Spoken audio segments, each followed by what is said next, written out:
starting at page 43 of the exhibit bundle. That is exhibit CJC 44. You say that you work for government in the office of the Minister of Police. I think that's in paragraph 1 of that affidavit. That's correct, Commissioner. Yes.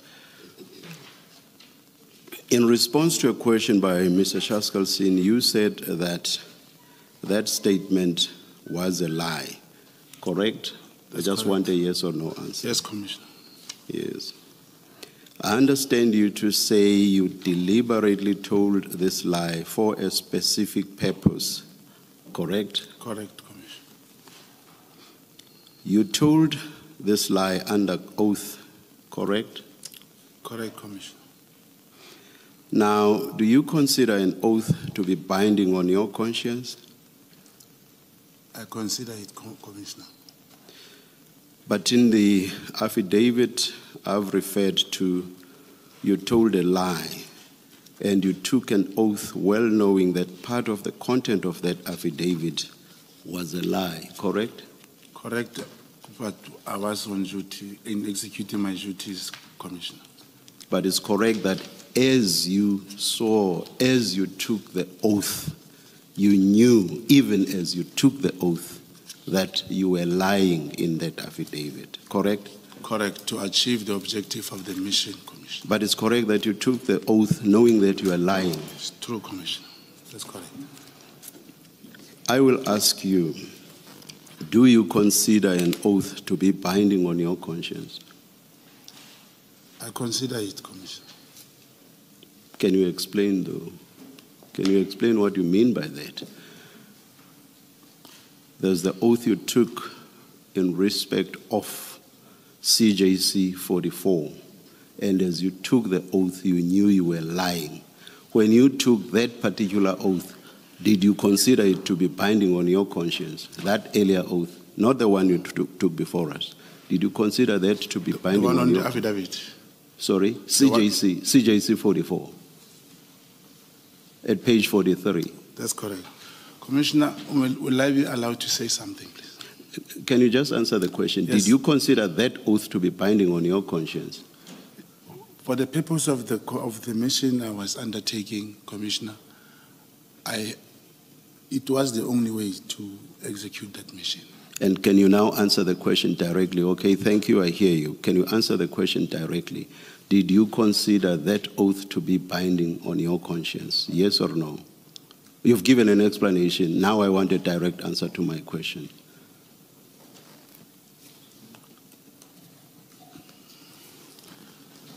You know, Commissioner, the questions you are putting, it's somehow putting me in a position to, it looks that now the questions are suppressing me. And when I say, may I say something to the Commission, I thought I could bring probably a particular understanding. Mr. Mogotsi, you do give a very lengthy explanation when you were questioned by Advocate Shaskalsin. You explained fully why you did what you did in respect of the oath in CJC 44. So you've given your full explanation. I am aware of it. All right. So in trying to explain again, it cannot be on the basis that you think I do not remember your full explanation. Yeah. Advocate Shaskalsin gave you the time to explain. He did not interfere, nor did we interfere. So we have heard your explanation. Do you get me? I get you, but what I was about to say now, Commissioners, is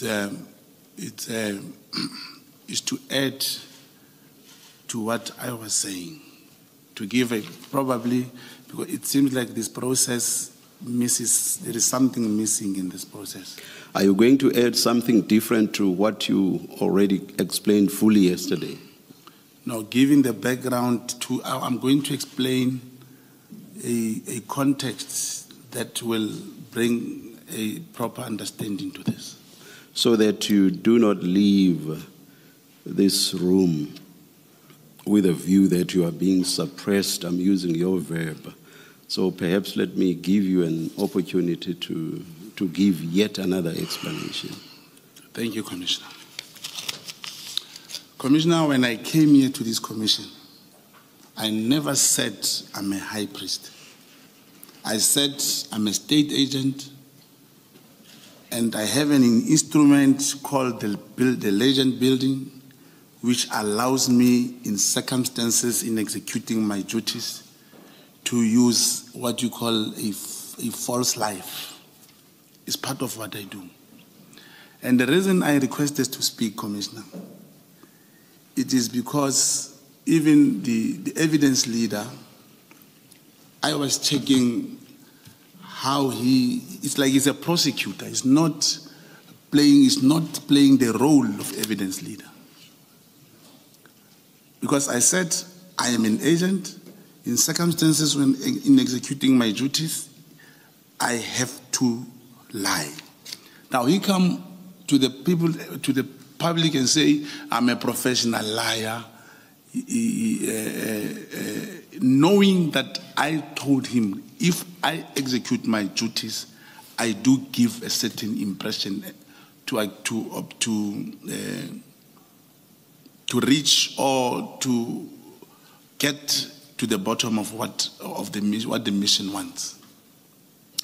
Because even Madam Commissioner yesterday, she said, I'm bringing allegations, I'm talking about people, allegations that I make, I cannot provide proof. That is my job, commissioners. An agent is not a policeman who will obtain statements that can be presented here. I give intelligence information which must be converted into evidence which the commission wants. And how will that be converted, information be converted? It's when I bring people again who will corroborate what I'm saying to become the evidence that the commission wants. Example about yesterday, she said, are you accusing Brigadier Sebola? And I said, no. But I was going to say the handler is Colonel Koza, is working with Brigadier Johnson, and after the murder of that particular informant, Colonel Singh investigated the case. What does that mean? It means when he meets with the commission, he'll be able to show the commission the light as to up to where his investigation arrived. But the moment you say, you cannot say that, I'm not a policeman. I cannot even analyze what you call intelligence information. And I'm bringing raw information, but I'm not saying I cannot support or I cannot get anyone to come and corroborate. And last thing that I'm trying to say about Senior Counsel Charleson. Evidence leader, maybe I should read this. Please, Commissioner.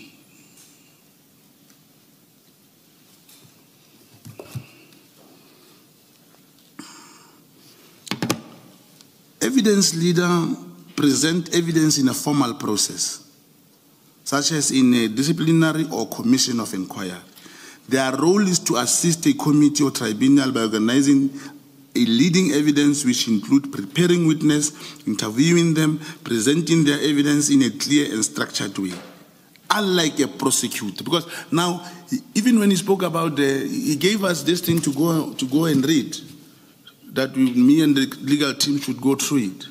Now, he comes and talk about the Richards Bay terminal. And I was not prepared, of which I also have a story to tell, that the coal that comes from there goes straight to Israel. There was people protesting in Richards Bay. Mr. Mogotsi, can you please try to confine yourself to the question of the oath and giving an explanation? Now you appear to be attacking the role of the evidence leader. I'm not quite sure how that relates to how you value or do not value an oath, and why, as you admit, you told a lie in your affidavit, which is annexed here as Exhibit CJC 44. Can you please, I'm giving you all the leeway to explain yourself with regard to the lie that you admittedly told. But please don't veer off to a whole lot of other issues. Thank you, Commissioner. Then it means, Commissioners, we need to start at this particular point. Does the Commission believe and acknowledge that I'm an agent? If Commission we cannot answer that. We are still to evaluate the evidence at some point. So we cannot say, yes, we believe you, Mr. Mogotsi. We cannot do that, not now. The answer, Commissioner, to the question because the Commission has not yet arrived at the conclusion if I'm an agent. Commissioners, yes, I lied in executing my duties. My conscience, when signing this affidavit, I took an oath in front of that particular police officer, that commissioner of oath, knowing that it's a lie, in executing my duties. That's correct, Commissioner.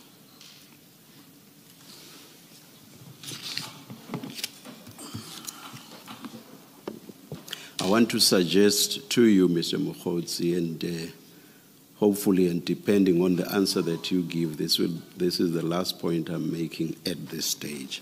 I want to suggest to you that an oath is meaningless to you, and I have no reason to believe that the one you took before us here means anything to you. Do you want to comment on that? No comment, Commissioner. Thank you, Mr. Mogotsi. Mr. Mogotsi, maybe just to complete this topic. Yesterday, you discussed with Mr. Chaskalson the judgment, the Northwest judgment, and you remember the conversation about, on the topic of agency, that in your affidavit you had said one thing, and then in your replying affidavit you were making corrections, saying where you referred to August, in fact you meant to refer to September. You remember that conversation? That's correct, Commissioner. And all of that is covered in paragraphs 9, 10, 11, and 12, 7, 8, 9, 10, 11, in those paragraphs of the judgment. Now, you paid the attorneys in September, right? You remember that. If you go to page 2 of that bundle, just to remind you that you paid the attorneys on the 10th of August, 2023. You paid Tau Matsimela attorneys. And then again on the 19th of September, you made another payment. But the first payment is in August already, the 10th. This payment was for this litigation, this first payment. I think that was your evidence yesterday. That's what I answered yesterday, Commissioner. Yeah, you said you paid this towards this litigation because a decision had already been made that this matter should be litigated. Yes, that's what I said. And I said the appointment letter was not yet out. Based on the information from the whistleblower, that's when we started to know. That's correct. Okay. And you said you became aware of the appointment letter when?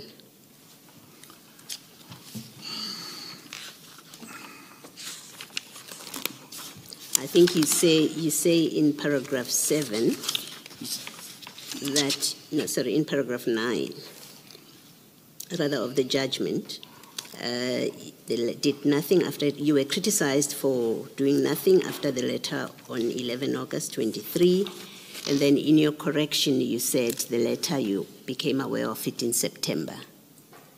That's when the letter came, tangibly, like being So available. what were you paying the attorneys for? I said there was information, and as I was speaking, if commissioners can remember yesterday, Yes. I said the Mogotsi and this Brown Mogotsi Foundation, they did the payment after we have requested assistance, And I further said, because of the whistleblower who showed that the process, the internal process, without the appointment letter, who confirmed that so-and-so has been appointed. He did that during the month of August. And with that information, whether the lawyers were paid or not, there was no way you could bring an agent application until you get the proof that this so-and-so has been appointed. That's the reason. Yes, but you see, the judgment says, your affidavit says you only approached the lawyers in September. It says, so in your affidavit, that's in the correct. replying, that's correct. You say, I approach the lawyers in the legal representatives during September. That's correct. Once you've got the letter. Yes, that's correct. But we know from the payment that already in August you had approached them without the letter. Yeah, that's correct. But there was no way you could give them full instructions without the appointment letter. Yes, so it's not correct in your affidavit, in your replying affidavit, where you said to the court that I approached the legal representatives in September. Where I say August, it's a mistake, because that's what you said in your affidavit. You said to the court, where in the founding affidavit, I said I approached the lawyers in August. That's a mistake. I, in fact, approached them in September. You remember that's what happened, I remember. right? But the proof of payment, that schedule on page 2, shows that you actually approached the lawyers in August already. But it means when the date that should be considered is when you have full instructions. Whether the money is with the lawyers in January and you get full instructions in June, that's the only time you can be able to go to court. Perhaps in the affidavit, there's only an omission that says, we're supposed to have said, we approached our legal team when we have full instructions in September. Perhaps that's what should have been said. You did not tell the court. The point I'm checking with you is the issue of agency was important, and you understood that, because otherwise you would not have been heard, right? If the matter was considered not to be urgent. What I'm putting to you is the court was misled when it was told that you only approached the lawyers in September, when in fact you approached the lawyers in August. We know that from these documents. It's true, Commissioner, but yes. What would the lawyer do in August if there were no full instructions, Commissioner? There was nothing they could do. Yes. No, I'm not arguing there what would the lawyers do. I'm just clearing the fact of what the court was not told, or in fact what you said you were correcting, is where you had initially been honest with the court that the lawyers were approached in August, and when the issue of urgency was taken up, you then in your replying affidavit said, I'm correcting this, in fact it was in September. So on just the judgment, it looks like in fact in another affidavit, which was not about you being a contact or an informer, in an affidavit before court, in an urgent application, you actually misled the court into believing that you approached the lawyers for the first time in September, when in fact you did so in August. That's all I'm establishing with you. Perhaps, Commissioner, it should be understood properly. The second payment, there is a second payment in September. It shows that the first payment would have been a deposit. And approaching an attorney without full instructions, it's not like there's nothing the attorney will do until all instructions are being paid up and submitted all the evidences. Now, it may be an issue of how lawyers are writing, and the commission should take into cognizance. Commissioners, I do not even have matric myself. And when you have a lawyer who prepares documents for you, you read, and as a layman, a lawyer may still not contextualize things in the understanding of this level. But what we know is the deposit was paid, and that whether approached or not approached, perhaps in front of the court, to approach the court means you must have full instructions. But by then there were no full instructions. On a separate topic, you also discussed yesterday with Mr. Chaskalson that Mr. Matala was he provided assistance in this court application. That's correct. You remember that? That's correct. And we know this court application was in 2023, so you met him before September 2024. You started interacting with him, with Mr. Matala. Yes, yes, that's correct. What was the nature of that relationship, such that he comes and advises you on litigation? What was the nature of your relationship? As business people, commissioners, and he did not come. Remember, we were talking over the phone. And as business people, you can discuss anything. It doesn't require a particular relationship to talk about anything. If we are known, maybe in Durban, being a successful businessman, and you happen to meet, I don't think there is anything wrong if I should call the businessman in Durban and say, hey, we are having this situation, the local businesses or companies are crying, can't you help us? And that time, he only gave us ideas. So he called you out of the blue I called him. You called him. That's correct, Commissioner. You knew him from where when you called him? And it's...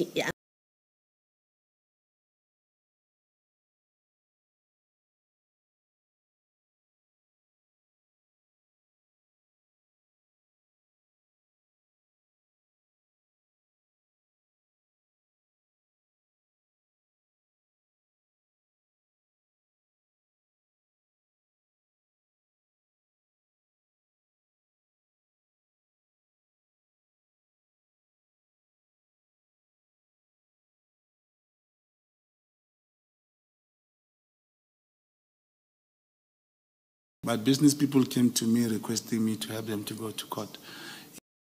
It is not about being an attorney or a lawyer. When someone needs or ask or any kind of, when you engage, a person can hear, oh, this person can help me. So no, what I'm asking is, you called Mr. Matala. I think that's what you've just said now. That's correct. And I'm saying, well, he's not a lawyer, so help us understand. Why did you call him, and what were you expecting from a non-lawyer will say to you about an application to court?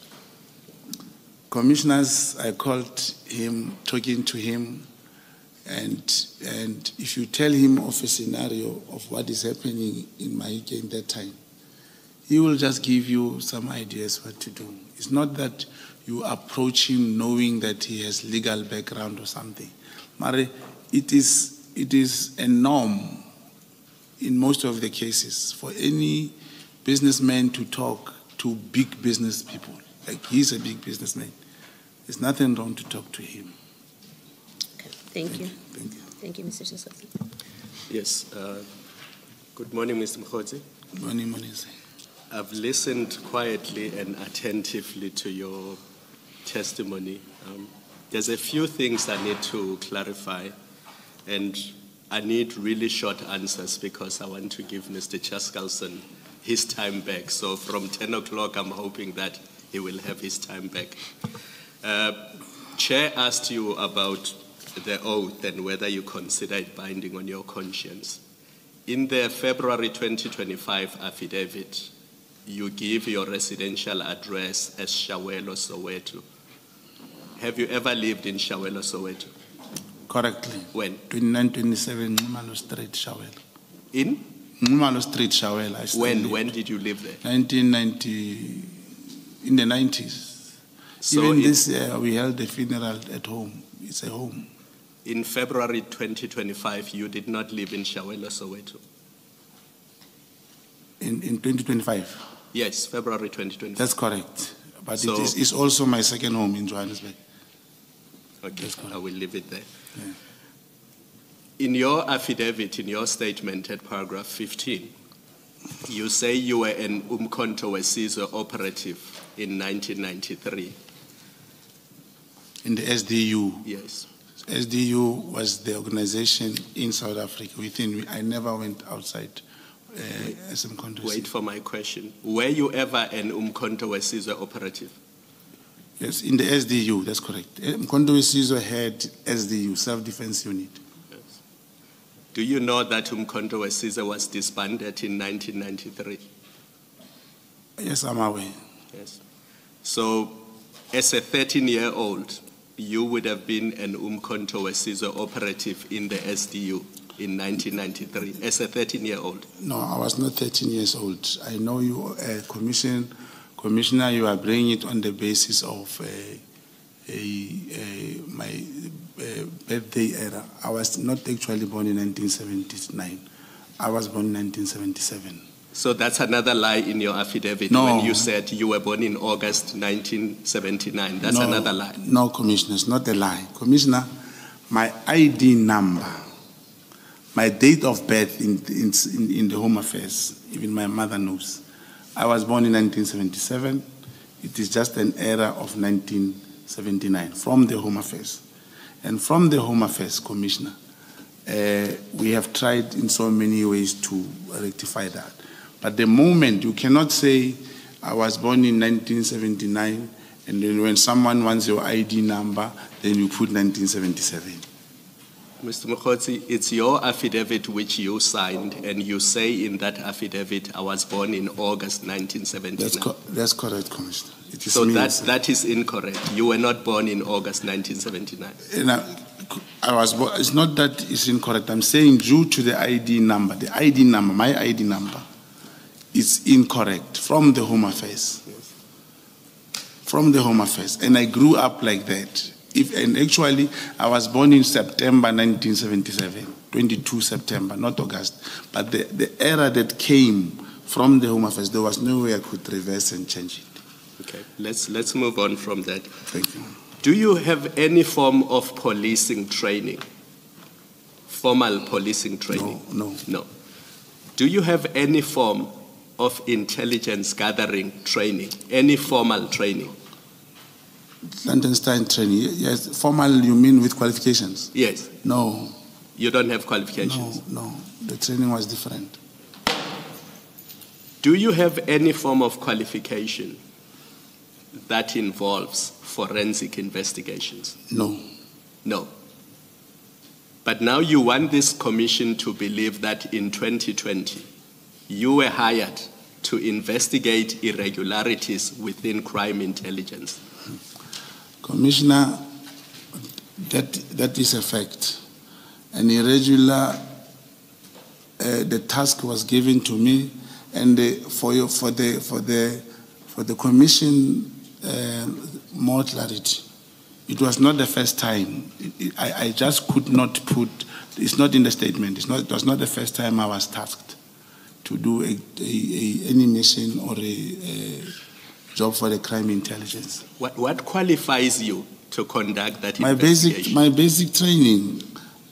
I have basic training. Which is what, Mr. Mogotsi? What is your basic training? On counterintelligence, crime intelligence, and counterintelligence. Where did you learn that? We were more than a team of 10. Commissioners, when you get that training, even the pre-1994 arrangement, as you said, the ANC was disbanded in 1993. You will have a class. You will have a class. You will be sent to do certain things. You will have a class. You will be sent from one place to another place.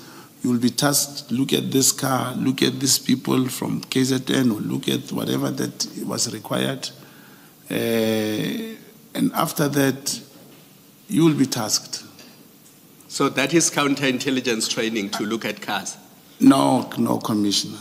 I don't, Commissioners, I took this opportunity last time, together with my lawyers, because now the questions we are posing, as far as I've said I'm an agent, I cannot deliberate more than that. I cannot go deeper and deeper into that on my side. We took Senior Counsel Churchillson to meet with my handler at the hospital. He explained to him when I was registered and what happened after deregistration. And it's not only him. I also did job with a mission between 2006 and 2008, proper one, with the former Divisional Commissioner, General Bob Madlanga. As I was saying earlier here, to corroborate information into evidence, if one is allowed, I can bring those people. Let me interrupt you, Ms. Mogotsi. I said short answers. I don't want you to go to 2008. I want to give Mr. Chaskalson his time back. Lastly, you said to Chair, you want this commission to believe that you are a contact agent. That's what you said in your response to the Chair. Do you accept that as we are sitting here today, you have not provided this commission with any supporting documents that confirm, wait for the question, you have not supported this commission with any supporting documents that confirm your version that you are conducting investigations as a contact agent? We have nothing in front of us. You say you were in Kenya. We don't have your flight tickets. We don't have the communication between you and the person in Kenya. You say you called him on your cell phone. You say you followed Ket Matala to Durban. We don't have your flight tickets. You did not take photos of this place you followed him to. So there's absolutely nothing before us that supports the version that you conducted any of these investigations that you are mentioning. Are you at least prepared to accept that before us as we are sitting here today, other than your statement and your say-so, there are no documents that support the version that you are a contact agent and you conducted these investigations? Yes or no? The question is very unfair, Commissioner. To say I have nothing, as I just said to you, Commissioners, contact agent, you will never find any identity of a contact agent. You will never. In this whole room, I am a state agent. I'm a contact agent. You will never find a document written contact agent. And as I say, I took Mr. Mogotsi, senior counsel to the hospital. Not a document that says contact agent. A document that shows that you conducted these investigations that you claim you were busy with. No, Commissioners, senior counsel will have to answer on that. He met with my co-handler, and I believe they'll provide my file, because when you work, you report. You give your handler, and you report, you give him information, and all that information stays with your handler. There is no way that I can bring papers and give to you. And logically, unless you say, Commissioner, unless Commission has this belief that I just came here to come and impress people. I said, I did section 252A, it is with Ludi Snell. The Commission found it there. I recorded someone and this happened. Commission found it there. I said there is Boko Haram's thing within the crime intelligence. I didn't tell you where to go. I can tell you now that you must go to the analysis department. You will find that thing there. That's how a contact agent works. You cannot find anything written.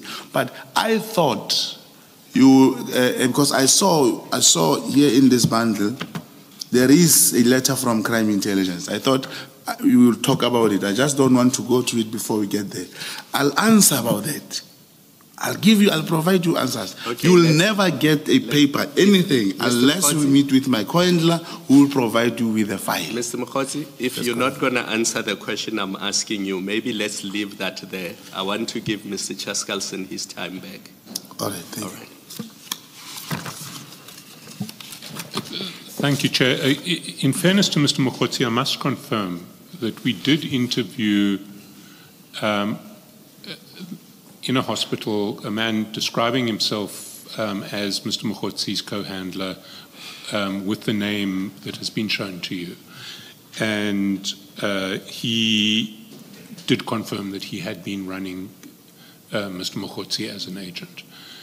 We have certain questions we'd like to ask that man, but we're waiting for him to recover from his health condition. Thank you for that, Mr. Chaskalson. Mr. Mogotsi, I want to talked today about your Signal communications with the Minister. And to begin with, I want to put to you the proposition that Signal is a more secure app than WhatsApp. Would you accept that? It's not. Repeat the question, Constable. That Signal is a more secure app, secure against against interception than WhatsApp. It's correct. And it's an app that is generally used for clandestine communications. I don't know about that. Well, you are an agent, are you not? I know of Telegram. Telegram. That's what you are saying, yes. Do you use Telegram in your clandestine communications? It is used, yes. And I know it is used, but I'm asking, do you use it? I sometimes use it, correct. And do you have access to a Telegram account that you could share with the Commission? Not at the moment. Why is that? It's a long time that I did not use it. So you haven't used Telegram since when? Depending on the mission, for that particular purpose, I'll use Telegram.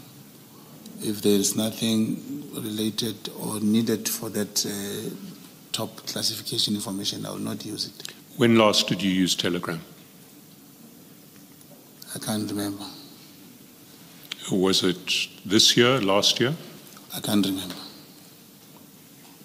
Mr. Mogotsi, you must have a broad sense of when last you used Telegram. I mean, maybe at tea time you can open your phone and look at what your Telegram account says. Yeah, I mean, I can look for it, Commissioners. But what I'm saying, and all these phones I knew, you need to know, and there are reasons. There are reasons why one will stop using a certain app. Like in the case of Telegram, there were very few people using it in the network. Everyone will use a WhatsApp or Signal. So when you stopped using Telegram, what platform did you use for your clandestine messaging? WhatsApp. WhatsApp? That's correct. But you communicated with the Minister on Signal. Was that his choice? It's not his choice. I also downloaded the Signal because he was using Signal. Sorry, I didn't hear your first half of that answer. You also? Downloaded Signal. But you downloaded Signal? Yes. He's using Signal. He was using Signal also. Yes. Did you download it for the purpose of communicating with the Minister? Not only that, then other few people also. Do you remember when you downloaded Signal? I can't remember. When the Minister, did you have Signal on your phone when you first started communicating with the Minister? I really cannot remember, Commissioners. You know, I'm saying most of the time I'm using the WhatsApp. And some of the apps, like you are referring to Signal, I don't know if, I believe I downloaded it somewhere last year, the Signal. And as you scroll the phone, you'll start seeing people who are also using Signal. Then that's when you start greeting a person to say, hey, are you on Signal? I'm also on Signal. But presumably the Minister is also on WhatsApp. That's correct. Why did you communicate with him on Signal? We also communicated on WhatsApp. It was not only on Signal. Like I said, when you scroll the phone, you start seeing people who are using Signal. Now, I understand that, but why did you choose to communicate with the Minister on Signal? Why did you send Signal messages to the Minister rather than WhatsApps? You start seeing him using your Signal and you greet and say, hello, are you also on Signal? And you start talking. There's no specific reason that we must talk on Signal. So you use WhatsApp and Signal interchangeably? That's correct. When I'm just that I don't have Signal anymore also. And if I understood you correctly, that when you went on to Signal, you realized that the Minister was also on Signal, so you reached out to him on Signal. That's correct. Can we go to the first signal text I want to discuss with you? It's at page 52.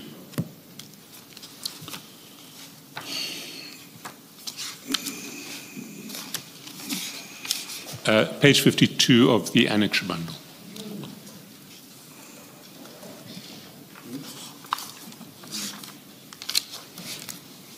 That's correct.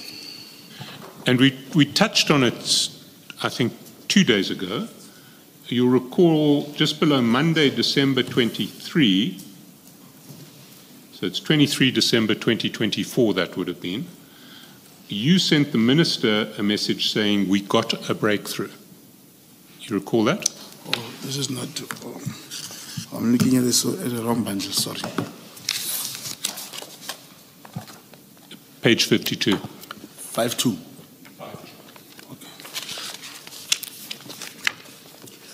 Annexures bundle. I was looking at the exhibits bundle also, Mr. Mogotsi.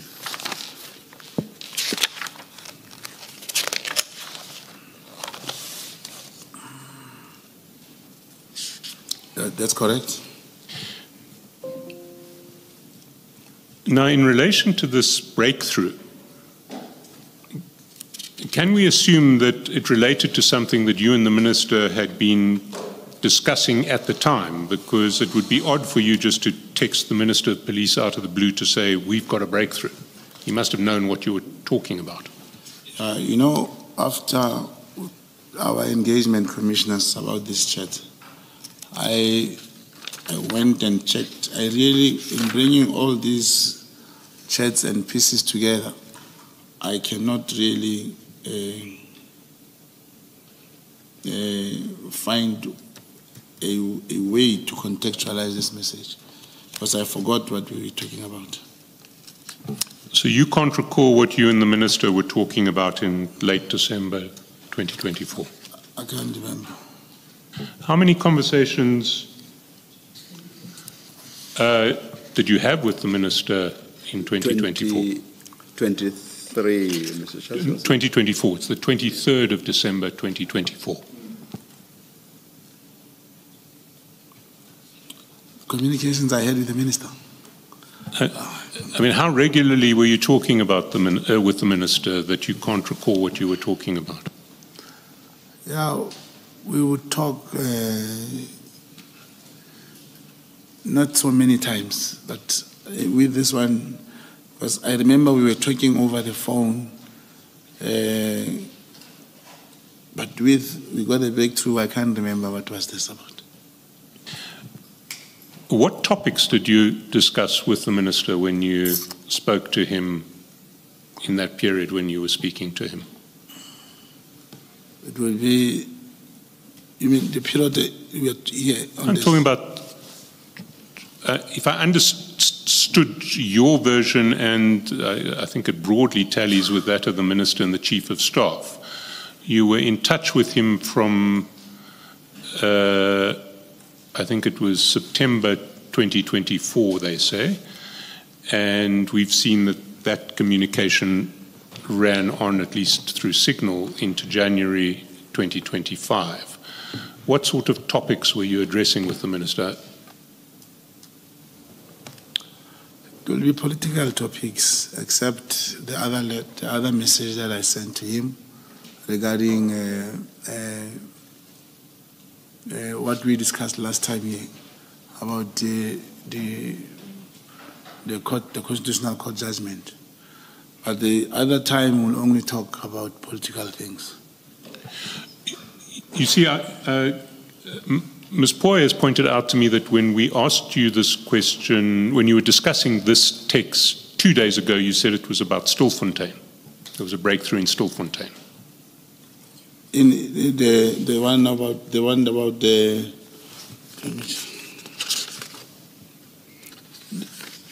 Stilfontein, we're talking about the arrest. When he asked, was the arrest effected? If you remember, I said, there I can still remember we were talking about Stilfontein. But this breakthrough wasn't about Stilfontein that you can remember? I could have said if it was, because me and him that time you were talking about a community meeting which was held in Stilfontein, and the community were looking for that suspect, and he was never arrested. So I can't remember this breakthrough. What was it about? You see, yesterday the Chief of Staff of the Minister was in Parliament, and he was also just talking about Stilfontein. Everyone was talking about Stilfontein. Did you see the evidence of the Stilfontein from the Chief of Staff? I can't hear the question, Commissioner. The Chief of Staff was in Parliament, the Minister's Chief of Staff, Mr. Nkabinde. He was testifying at Parliament yesterday. And when he was asked about this contact that you had, and in particular meetings you had with the Minister, everything was about Stilfontein. Yes, I didn't hear him, but yes, the Minister was in Stilfontein, and I was also there. You see, I want to put to you that you know that this breakthrough had nothing to do with Stilfontein. It had to do with something else. Unless, Commissioners, you know what is that, now I can't remember. Well, let me take you through the chats. Let's start with this one. We've got a breakthrough. Can you see the time of that chat? Yes, I can see it. Monday, the 23rd of December, what time? 10:34. I'd like you to take that page and the next page out of the file so that you can keep them on one side.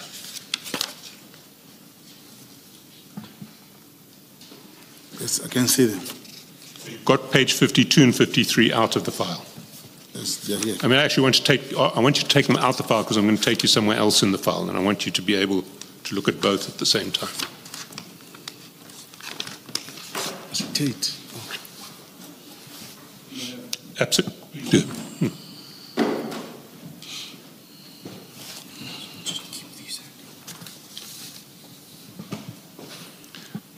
Because this is a rare situation where we actually know what you were doing on the 23rd of December at 10:34. Can you go to page 45?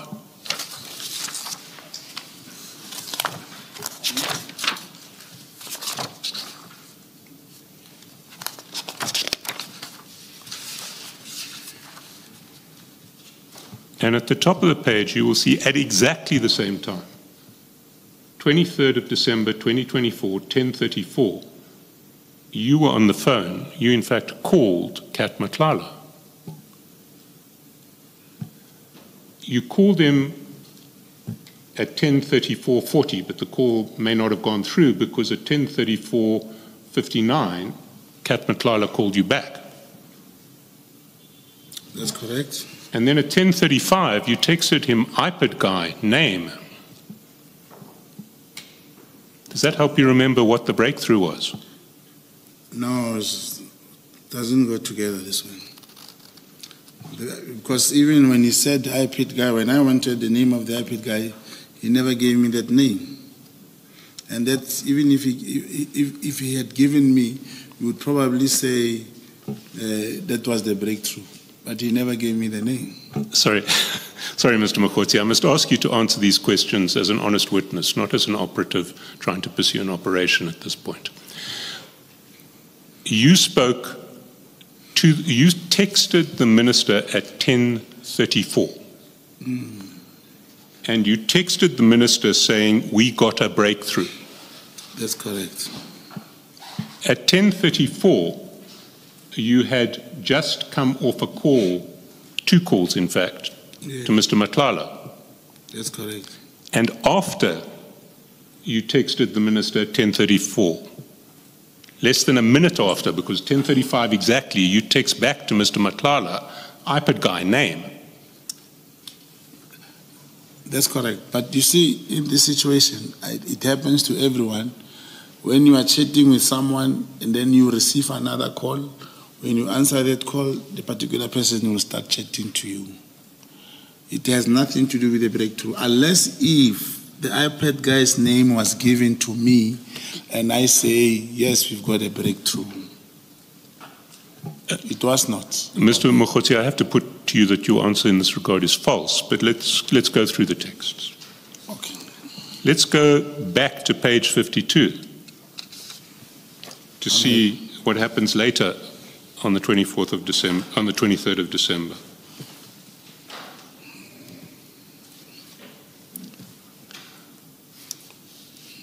The minister calls you back at 11:23. Do you often get called by the minister? Commissioner? Do you often get called by the minister? Yeah, he do call me, but you'll find that if we have spoken that day and we continue what we're talking about, probably he'll then call me. I see. He really seemed to want to get hold of you because he called you twice. That's correct. Called you again at 14:49. That's correct. And you still can't recall what he was calling about? I thought, Commissioner, I can't recall. I thought you'll go to the 24th and he asked me about the arrest. You see, if... Sorry, Mr. Mogotsi, I must ask you to answer these questions as they... You can't recall. Yes. Let me help you again. Go back to page 45. The minister has called you at 14:49. You've had a conversation with him, apparently. Who called me Madlanga? No. Go to 52, or you can look behind you at 52, or look to your left at 52. Yeah. And you'll see that there's an incoming call from the minister at 14:49. That's correct. And then, 7 minutes later, if we go back to page 45, right, we see that you've sent Mr. Madlanga this message at 10:35 saying iPad guy name, and he hasn't come back to you. That's So correct. 7 minutes after the minister calls you, you send him another message. My brother, any news from iPad? Yes, I can see, yeah, that's correct. Why were you so anxious to get iPad news from Mr. Madlanga? Was it that you didn't want to disappoint the minister? No, the minister did not want the iPad guy. It is me who wanted the iPad guy. It is me who was pushing Kat to give me the iPad guy. And I'm still repeating, commissioners, unless if I send the message, we got a breakthrough, on the other side, we find that Kat has given me the iPad guy's name. Probably that would be the iPad, that would be the breakthrough. That's what will relate to the message of the breakthrough. But then, sorry, I'm not understanding your answer. Are you saying that the breakthrough would be a breakthrough if Kat had told you who the iPad guy was?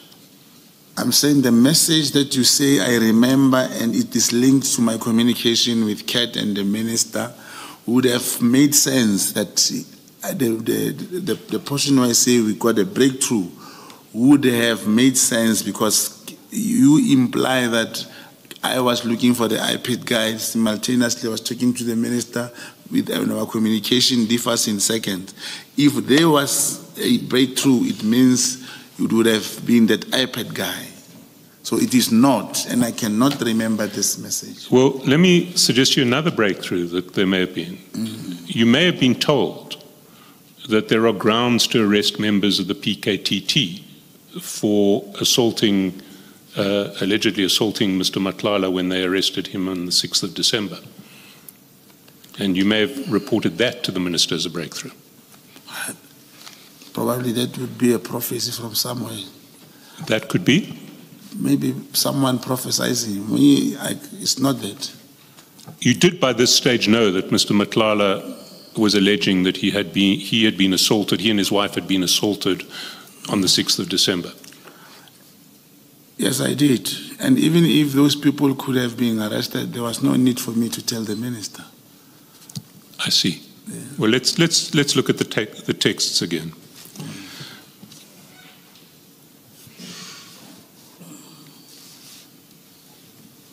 You've asked Mr. Madlanga, still on the 23rd of December at 14:46, my brother, any news from iPad?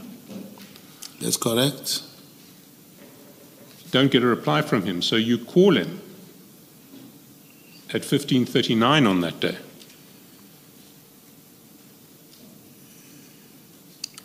That's correct. Why would you be calling him? You also called him at 15:40, we see lower down. And me and Kate were talking.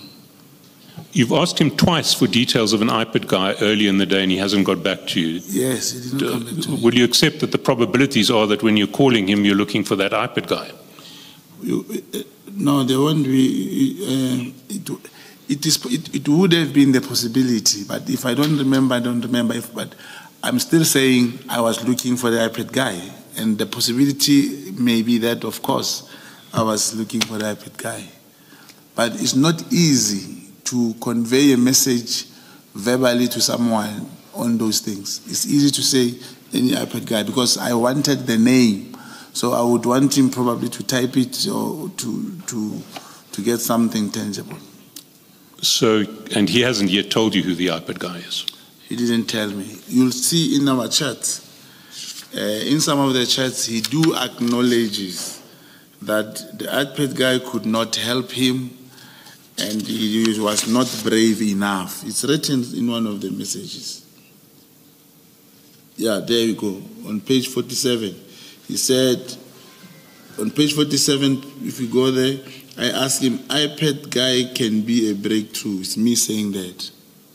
We'll come to that in due course. And he answered, there's a bit of a hurdle there, but I'll fill you in. And I said, will it work? It never worked. Mr. Mogotsi, we'll get to, I promise you'll have an opportunity to explain that chat because the word that you use calls for some explanation. But we'll get there in due course. I want to take this chronologically. All right. Let's see what the next stage of these proceedings is. On the 24th of December, if we go back to page 53 and your WhatsApps to the Minister,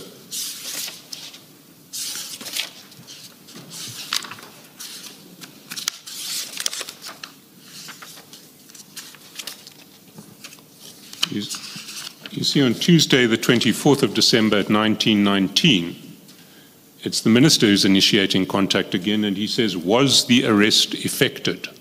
This I remember. And what do you say this was? In the Stilfontein. We're back with Stilfontein now. That's correct. Okay, I want to put it to you that that's false, and you know it's false. It's not false, it's true. It's me who was talking to the Minister. There's no way you can know that. Sorry, no one was talking to the Minister here. This was the Minister texting you. Yes, I'm saying it is me who was chatting with him, and it's me who was in contact with him. There is no way a third person can say, I'm lying, it's not true, we were talking about something else. It's true what is that you see here. Let's see how you respond to the Minister.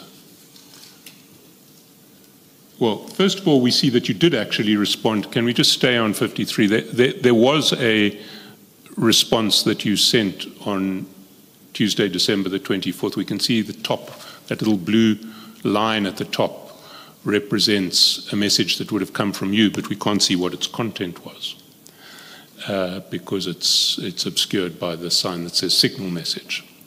So we know you responded, and that you responded on Tuesday, December the 24th. We just don't know what you said.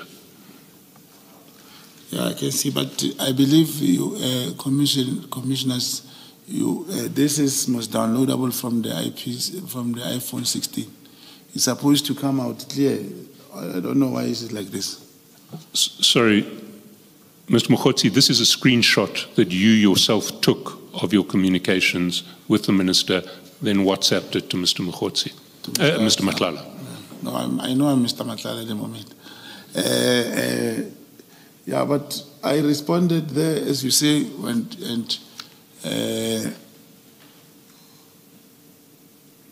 but I know we're talking about the Stilfontein. You know you're talking about Stilfontein now. I can't hear the question. You know now that that was about Stilfontein. About the arrest. That's correct. Who was arrested in Stilfontein?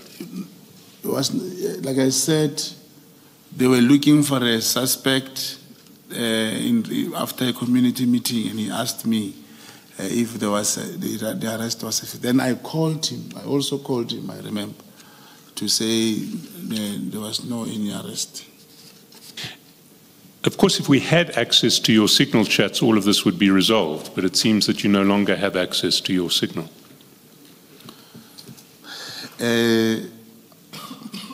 You know, during our interaction with your office, one of the investigators told me that I should do certain things to access and talk to whoever I did. I'm going to try to I know there's going to be cross-examinations and all those things. I'll try to get these things also.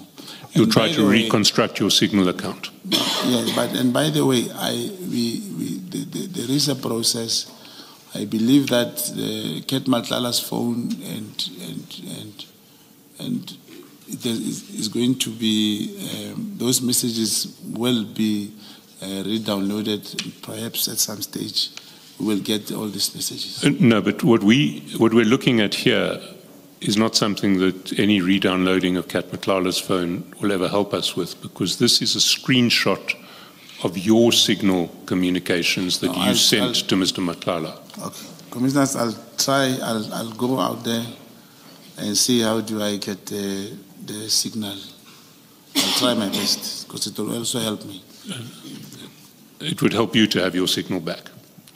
No, in these proceedings, like these messages which one cannot answer, there won't be a time where someone say, I'm putting to you that you are talking about something. If the signal can work, that statement will not come again. A signal would help both of us, I suspect. That's correct. Before we leave this text, the Minister says, was the arrest effected? That's quite formal language. Is that how the Minister speaks? I don't know the formal and informal. Commissioners, I did tell you, I do not have formal, I'm not matriculated, and I cannot literally say if this is formal and this is not formal. Well, he isn't saying were they arrested or did they make an arrest. He's saying was the arrest effected? On the keeping of the Stelfontein, whom the community was looking for. Can you give us some details of this Stilfontein arrest that has now loomed so large? Who was the suspect? Was the suspect ever arrested? I don't know anymore, but... Sorry, you don't know anymore? Yes, I've not been following that since... So we can assume that in December 2024, the suspect wasn't arrested? No, that time was not arrested. Yeah. I'm just saying ever since this July 6, all our lives have changed. And I can understand that, but I'm very curious about these Stilfontein stories that we keep hearing about. Who was the suspect? What was the suspect alleged to have done? The king of the Zamazamas who was arrested and escaped from custody. The community was willing and they were trying to show some leads where to find the person.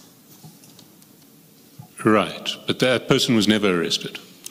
To date, I cannot confirm, but that time he was not arrested. So when you sent a text to the minister saying you had a breakthrough, it didn't relate to the arrest of the king of the Zamazamas because he's still at large? Yeah, that's what I was saying. If it was, I would have said yes, it was the Zamazamas because the person was arrested. So since there was no any arrest effected, I cannot link the two messages. So the breakthrough wasn't about the Zamazamas? No, I can't remember. It was not about. There was some other breakthrough that you can't recall? Yeah, probably. Yeah. Let's follow that chronology a bit further. Now, we need to go back to page 46.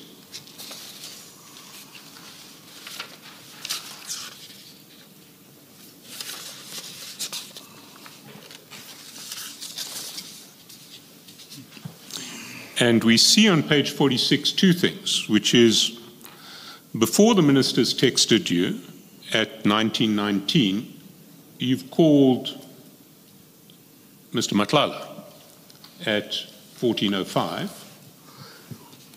But I don't see where you say the minister called me. Is it the same? No, remember the 52? minister calls you, the minister texts you on Signal, before the minister texts you on Signal. Yes, but that means it's the separate 2 pages that you said I should keep separate. Yes, your communications with the minister are on pages 52 and 53. That's correct, I have it.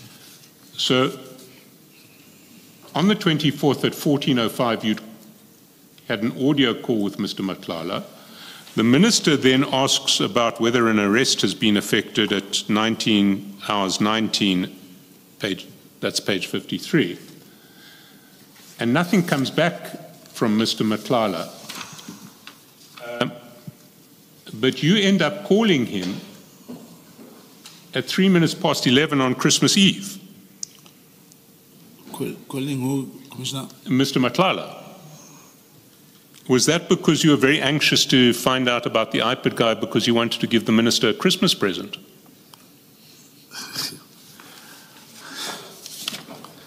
Commissioners, I don't know how will this be understood well that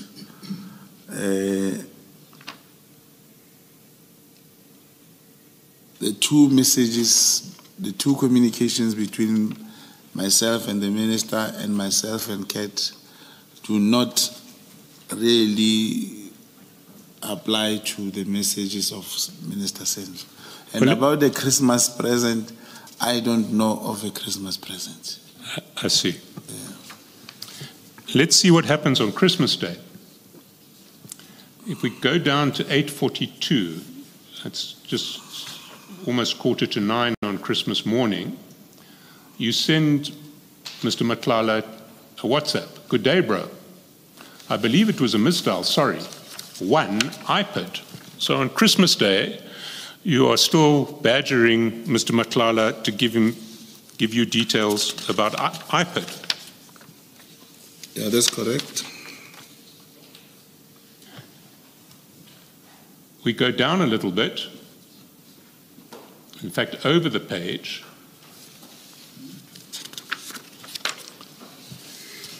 All the way down to 9:18 on Christmas Day on page 47.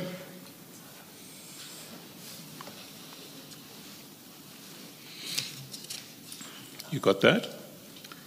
Time? 9:18. Sort of towards the bottom of page 47. Yes, I see. You got it? Yes, you send Mr. Madlanga a message, and the message says, iPad can be a breakthrough. That's correct. Does that word breakthrough ring a bell?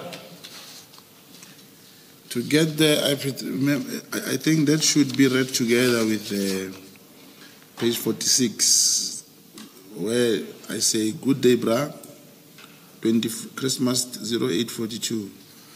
I believe it was a misdial, sorry. Then 1, iPad.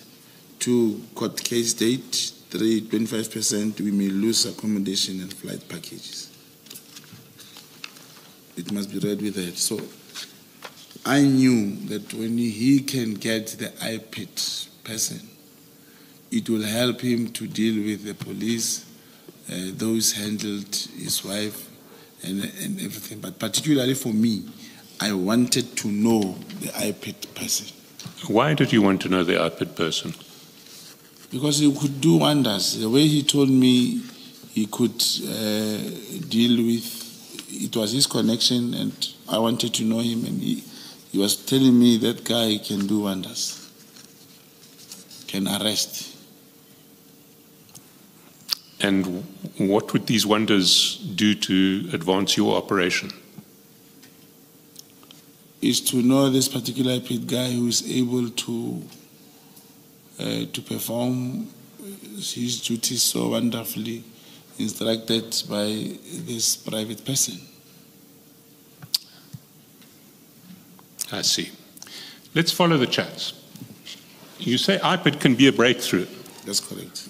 Was it just a coincidence that you used breakthrough in your text to the minister a couple of days earlier and breakthrough there? Yeah, it's a coincidence. Unfortunate coincidence. Question, Commissioner? An unfortunate coincidence. Yeah, it's a coincidence. I see. What happens later is you've texted at 9:18. Mr. Madlanga says at 9:18, there's a bit of a hurdle there, but I'll fill you in. You text back at 10:32, will it work? And he says at 10:54, need someone brave enough. That's correct. It means that iPad guy couldn't do it, and he ended up not giving the name of the iPad guy, but the man was not brave enough. I see. So we didn't have an iPad guy who was brave enough. Yeah. Let's go down the chat until we get to 27 December, the day that you forward him the minister's exchange.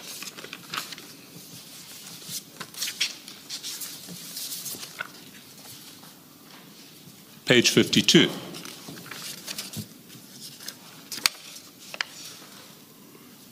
You got it? I got it. It's the one I have in my hand. Indeed. On the 27th of December, you send Mr. Madlanga your exchange with the minister about breakthroughs and whether arrests were effected.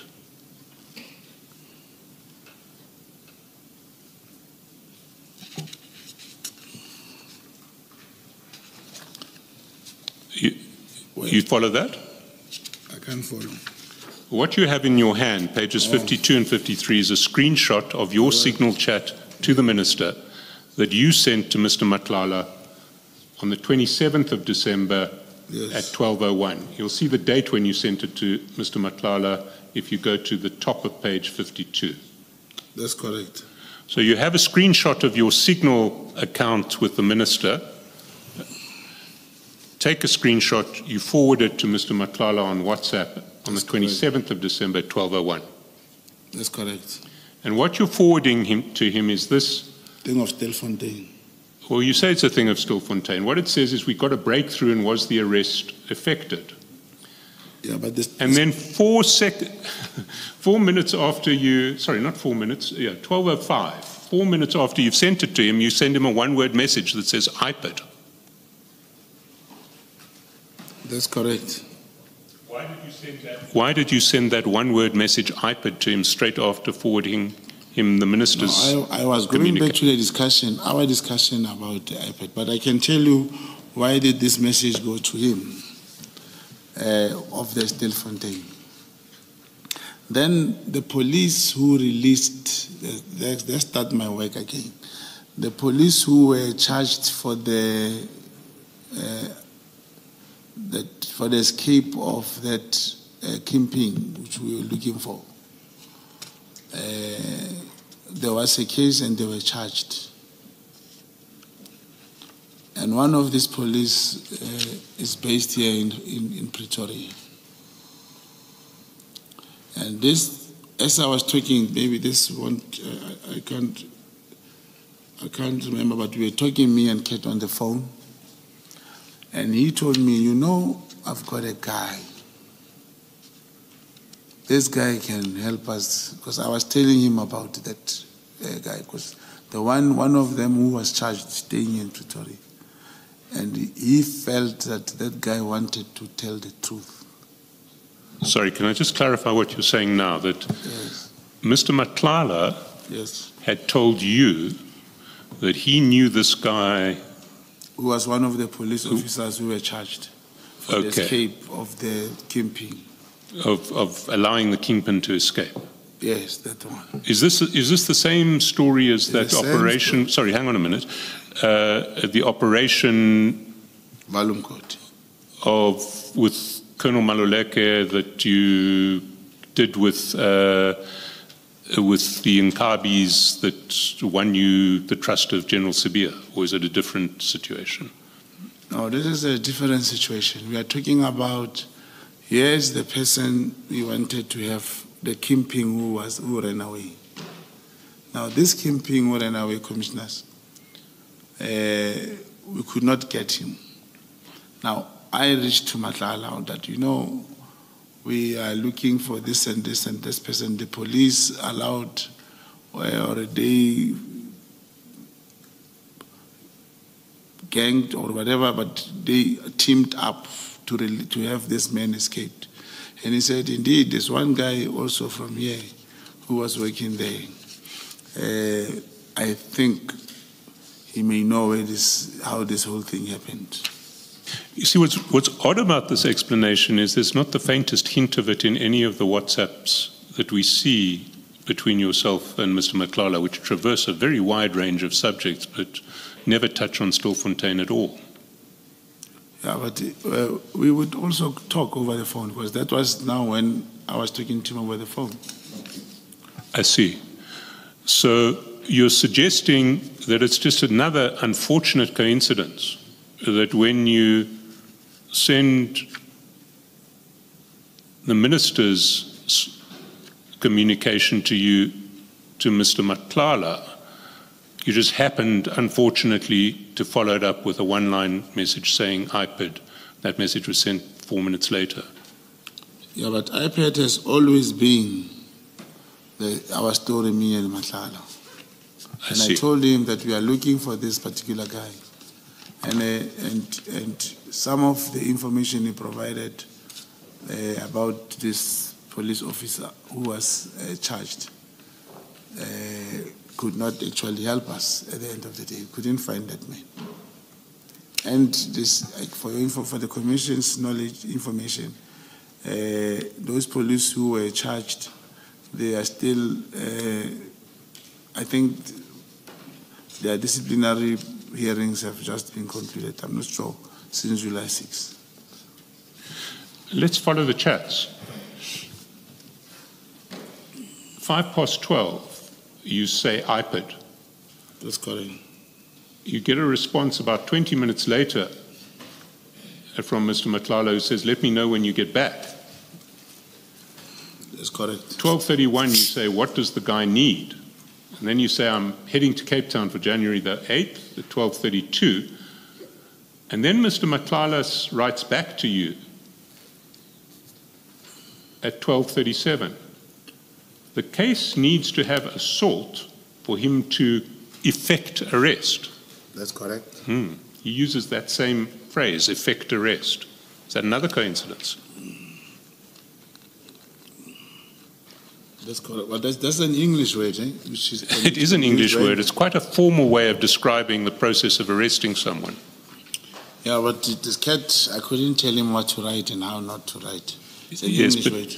So it's another one of these inexplicable, unfortunate coincidences that he just happens to use the same formal language as the minister does when he comes to describing the process of arrest. No, probably not like the minister does.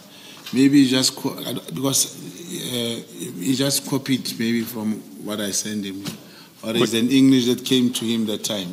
It's just an English word. I see, because he then goes on to use what sounds like his own English when he says he's saying he can't do arrest if there's no J88 to prove assault. That's correct. And my wife is not keen to open up an assault case. The guards who were assaulted at my house only coming back in January, they went home for Christmas. That's correct. May I add something here, Commissioner? The formal way of writing, you see, if you can check how I write and how Kat writes, usually, the case needs to have, yes, he types his sentences in full. He likes typing formally. That's how he types, unlike me. So his English is very, very formal. Is he can't do arrest a formal description in the sentence that's typed in full? I can't understand the question, Commissioner. You're saying when he types in full, he likes to use formal English, but That's in correct. this paragraph where he types in full, first he says the case needs to have assault for him to effect arrest, mirroring exactly what the minister said. And then he says he's saying he can't do arrest if there's no J88. Is do arrest a formal, Mr. Matlala's usual formal style for typing out long sentences? Yeah, but this is how it's written. I don't know if commissioners Was he expected to repeat the effect arrest so that the English could be proper? You were the one who said he writes formally when he writes in long sentences. Yeah, and formally, commissioners, you cannot repeat the sentence, the words. Like here, he doesn't even say to open a case. If it's me, I would write 2 in a number. And I'll open up an assault case. I would have just said a criminal or a case. But I'm trying to show you that he even put a comma. That's very formal way of writing. Comma, the guards who were assaulted at my house, everything is formal, how he types. You see, Mr. Madlanga, what I'm going to put to you is that it is absolutely clear from these chats that what you and the Minister were discussing on 23 and 24 December was the possible arrest of PKTT members by IPID in relation to the events during the 6 December operation at Mr. Madlanga's house. No, that was not the discussion. That was not the discussion. It cannot be that I can discuss the arrest of these PKTT members with the minister. And to be clear with you, I know who can arrest and who has that power to arrest the PKTT. I cannot even think that I can rely on Madlanga to get me IPID guy to arrest this guy. I wanted the IPID guy. So the notion that you are saying is totally not true. Why did you want the IPID guy? Because they said he can do wonders. And the wonders meaning he could. And I wanted to know who this person. It was not the first time I hear about him. It was not the first time. So what were you hoping to achieve through the IPID guy? After I got him. Who did you want the IPID guy to arrest? No, I did not want that. I was not interested in how the IPID will arrest those people. I wanted to know the IPID guy. Why did you want to know an IPID guy? This for my investigation, for my own operation. For what purpose? Purpose will never be understood, Commissioner. I wanted this particular guy. This particular IPID guy? That's correct. The one who Mr. Madlanga had been speaking to at a certain stage? That's correct. What was so special about that guy? Commissioners, you know, I know IPID people. I know a lot of them. I interacted with even the investigators. I know a lot of them. I did not need Madlanga to help me find an IPID person who can effect any arrest. I said I wanted the IPID guy for my own purpose, for whatever that I wanted him for. Not what you are implying that we were planning that the IPID should arrest the PKTT members. But why then would IPID be a breakthrough in your own words?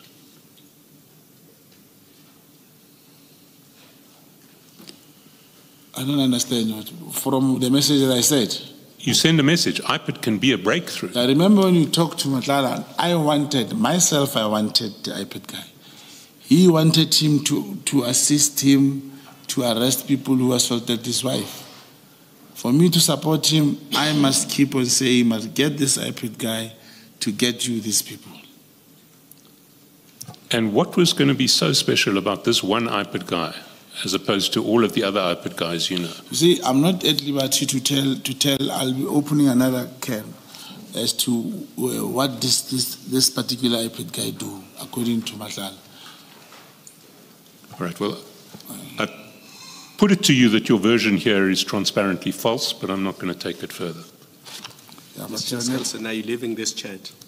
I'm leaving this chat, but I'm moving on to other signal chats which will cast further light on it. I just need the witness to clarify.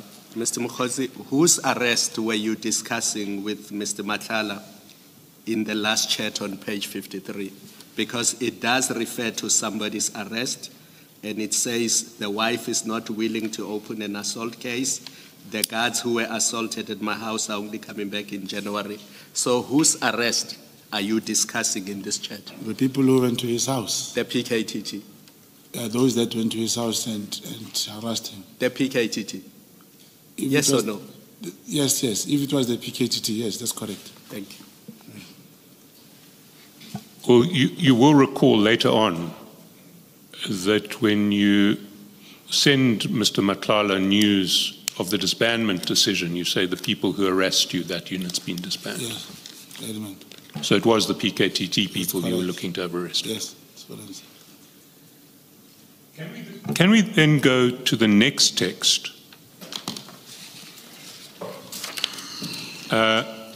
which also seems to be a text to the Minister from you targeting the PKTT and its leadership?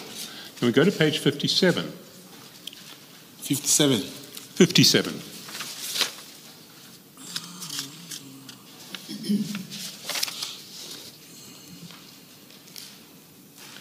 And you'll see that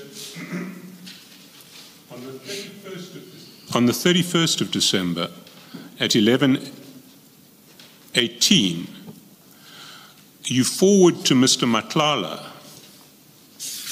a screenshot of another message that you have sent to the Minister. And you'll recall that we discussed this message yesterday.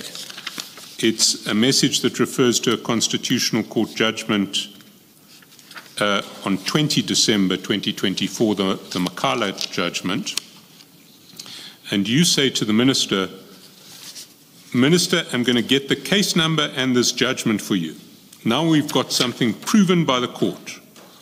This is the matter now which either Sibia or the Minister can charge Khumalo and apply Rule 9 of the disciplinary hearing. It took the Constitutional Court to release a man who was sentenced to life imprisonment through a forced Section 204 confession. Imagine, Comrade Sensor, after 30 years of democracy having this kind of policing. The good thing now is that these are not allegations but a court judgment. We discussed this briefly again yesterday. And can you just run us through your reasoning as to why this would afford a basis for the charging of General Khumalo?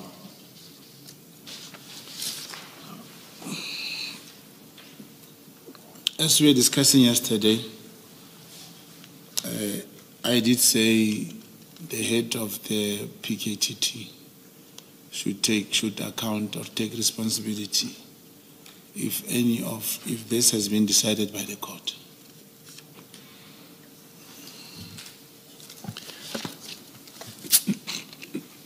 Who told you about this case? Commissioner? Who told you about this case, this judgment? I can't remember where I saw it, but I can't remember who sent me that court charge. It was on the news, I think. This was on the news on the 24th. Do you know that there's not a single mention of the PKTT or, in fact, General Khumalo in the judgment? Yeah, I was informed here yesterday by Madam Commissioner. And I thought it was the PKTT. You thought it was the PKTT? Yes. Why did you think the Minister would be interested in the idea of charging General Khumalo arising from this judgment, assuming you were right that it was the PKTT? And I did not think he'll be interested. I was just showing him my view that time, of which I even found it that it is probably the National Commissioner or whoever we can charge them, not the Minister. What's interesting about what you write to the Minister is well, there are at least two features of what you write to him that I would submit are interesting. The first is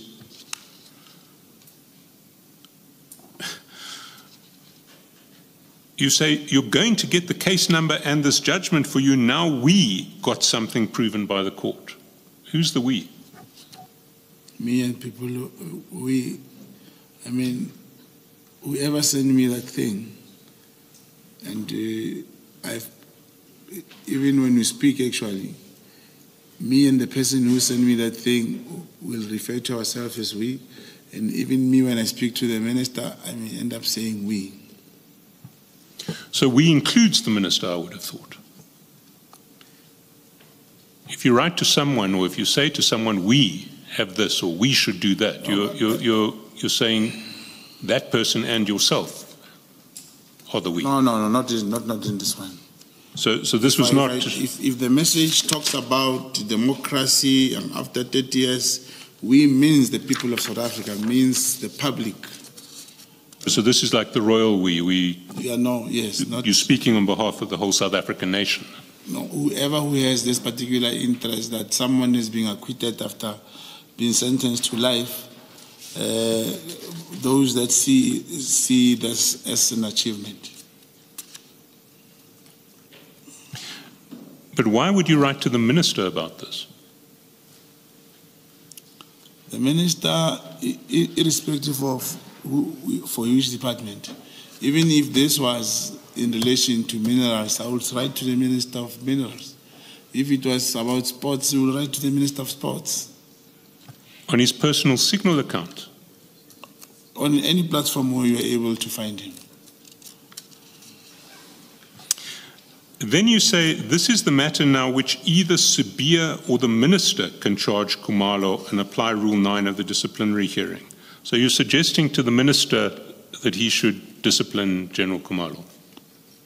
As a public, yes, as a South African, I was not the first person to suggest. Where we want accountability, you will even say, Minister, fire these people, or Minister, do this. But you're not an ordinary member of the public in relation to the minister, Mr. Mogotsi. You're someone who the minister has been phoning on several occasions on WhatsApp, on Signal.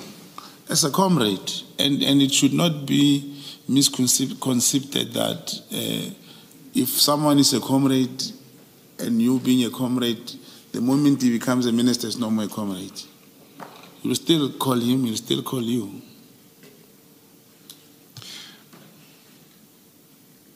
And in your testimony a few minutes ago, you said it may be the National Commissioner to do the disciplining. But in this message, you didn't mention the National Commissioner, you mentioned Sibiya. Why did you mention Sibiya? I don't know why I mentioned Sibiya, but I mentioned it. Come now, Mr. Mogotsi, you do know why you mentioned Sibiya. Why would you have mentioned Sibiya? Commissioners, if you know why I mentioned him, please be at liberty to tell the Commission why. I'm not saying I know, I'm saying that you know. When you say I know, it means you know that I know. Why on earth would you mention a Deputy National Commissioner in relation to the discipline of General Khumalo? What could General Sibiya have anything... What relevance could General Sibiya have to the disciplinary process? No, I understand the question. Sorry for wasting Commission's time. The Deputy National Commissioner of Detection is, we like using the word the boss to both the Divisional Commissioner of Intelligence, General Khumalo. He is the immediate supervisor, he is the immediate person above him. So you're saying that General Khumalo reports to General Sibiya? Definitely. Well, I think you're wrong in that regard. Is that what you thought? I'm not wrong. You are wrong. It's not a debate that we need to have with you. It's a legal fact that we can debate at the end of this commission. Okay, may I clarify this to the Commission? The Divisional Commissioner of Crime Intelligence is accountable to the DNC, to the Deputy National Commissioner. Who told you this? Is that what General Sibiya told you in your meetings with him when he was handling your operation? No, I know. Is it what your handlers told you? It's I can even say it's my handler, but I know that the deputy national commissioner is above the divisional commissioner. They are both lieutenant generals, but this one is a divisional commissioner. The deputy national commissioner is above the divisional commissioner. It's not a debate that I want to have with you, but I do want to know where you get that view. It's not a view. Deputy national, the only person who's above the deputy national commissioner is the national commissioner, and underneath the deputy national commissioner is the divisional commissioner. Well, let's leave that there. I just want to find out from you, was the minister receptive to your suggestion that General Khumalo should be charged arising out of the Makala judgment? It was quite clear even on the message. He did not even respond to me. No, it's not clear on the message that he did not respond.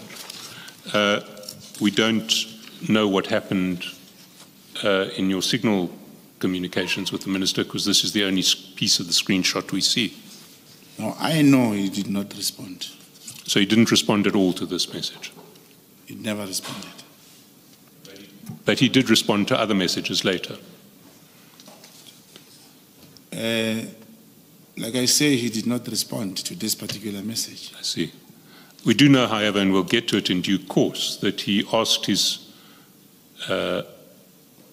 chief of staff to set up a meeting for you on the 3rd of February at a later stage. At the legislature? The chief of staff testified yesterday, having looked at the minister's diary, that the minister had tasked him to set up a meeting for you and the minister on the 3rd of February. Or with some comrades, that's correct. Right. We'll get to that meeting a little later. Chair, I think I've run over time here.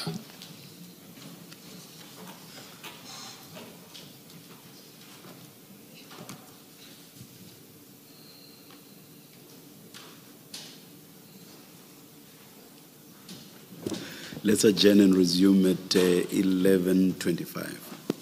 Thank you, Chair.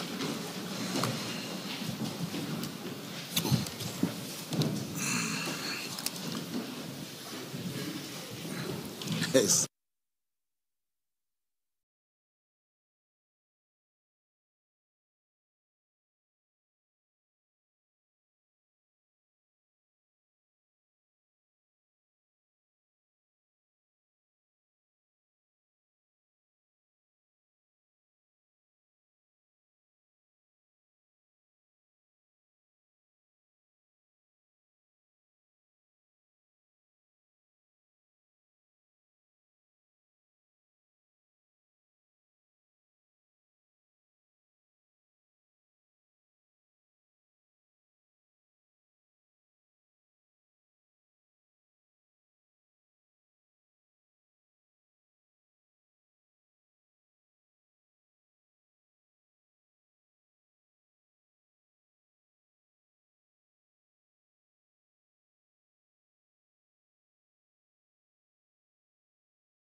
Yes, Mr. Chatsworth.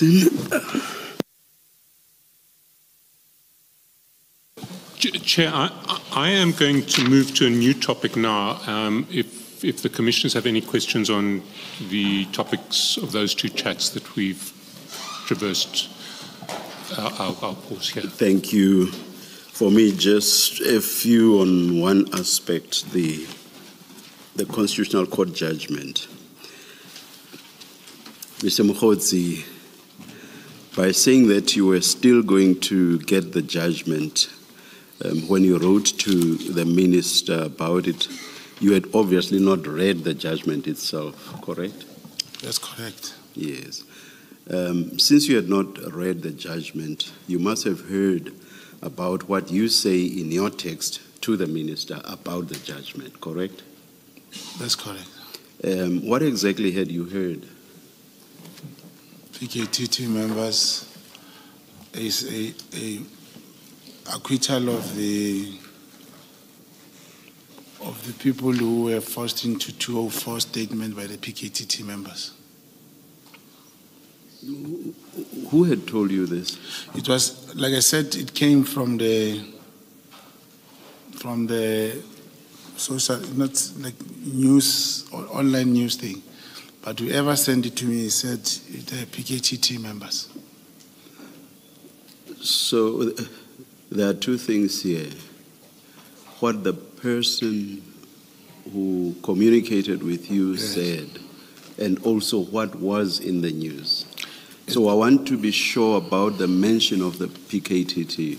Yeah. Was it by the person who communicated with you, or was it by the media? Was it in the news? Yeah, it was in the news, but like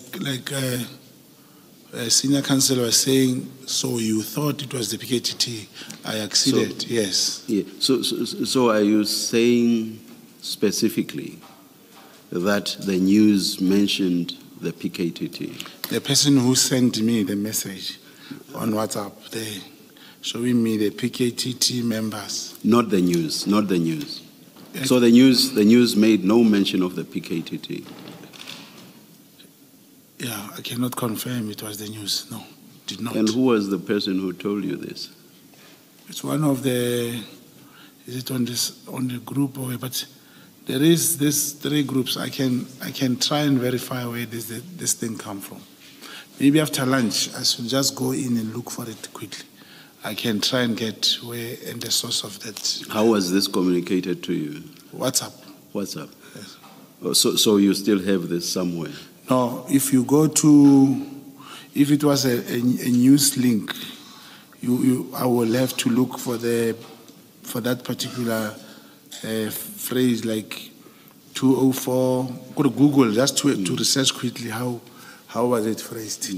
Without suggesting that news is always accurate, but I would be very surprised that this was in the news, because this case had nothing to do with the PKTT. Do you want to comment on that? Yeah, the fact that the question was posed as to whether Mr.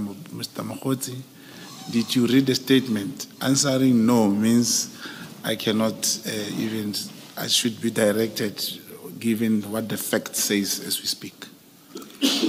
I will tell you that the judgment concerned events that took place in the Western Cape that had nothing to do with the PKTT. Do you accept that? I accept on the basis that probably I did not read the judgment. I accept that the judgment may have not said the PKTT, but I know that I don't know if commissioner is saying it has nothing to do with the PKTT because it's not in the KZN. No. No, if that's not the case. I'm just stating the fact The that fact. that case had nothing to do with the PKTT. Okay, I accede. But I may add also that what we have heard thus far, unless you're going to suggest otherwise, is that the PKTT was involved in KZN and also in the Eastern Cape Fort Hare cases and in Mthatha case. And we've not heard anything else. Yes, a few members came to assist in Gauteng. That's all we have heard. But that's not the point I was making. Yeah. I was just saying to you that case had nothing to do with the PKTT. I agree. It related to Western Cape events that had nothing to do with the PKTT. I agree, Commissioner. Why did you rush to tell the minister about the judgment when you had not yourself read the judgment? Like I said, it happened so quickly, and even today, I have not read the judgment. It happened that quickly, and I typed that message. I thought it was the PKTT. All right. Just remind me again, what do you say about sourcing for us the information that relates to what was communicated to you? Are you saying you're going to get that for us? No, I was saying it was before you say it's a fact, Commissioner. Now that you say it's a fact, there's nothing, there's no need for me to look for anything. No, I'm interested in who told you about this. No, I would not even find who told me. I was going to check how was it phrased, whether it is phrased in some of the media links. But if you right, say it's a fact, let me ask you directly then. Who gave you that information? The information that this was about the PKTT. Who gave you that information? I can't remember. On something that you consider to be so crucial. Minister, we are going to be, you and General Sibia now have a basis for having General Khumalo arrested. Surely that must have been something quite important to you, was it not?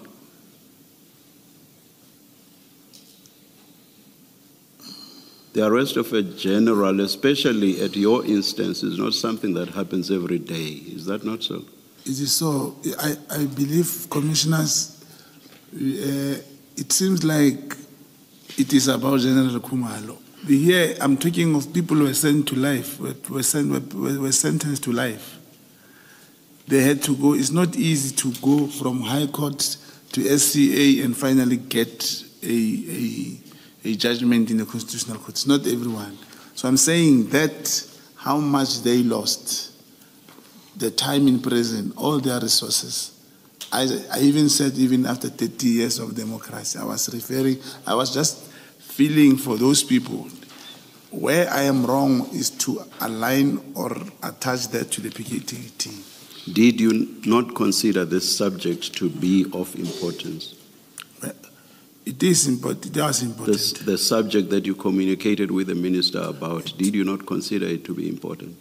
I did. So I would have thought that it should be quite easy to know who communicated to you the fact that this was about the PKTT. You know, it could have, even the message that I sent that talks about the property from the CI and this, I cannot really tell you now who sent it to me, but it's very, very important. Thank you. Advocate Baloyi. Thank you. Baloyi, sing Baloyi. Thank you. Thank you, Chair. Still on that message or exchange with the minister, that page 52 that you were discussing now with the chairperson, you say there that the minister or Sibia or General Sibia can charge Khumalo. That's what you say. I didn't hear your explanation why you skipped the National Commissioner. I was saying General Sibia was the immediate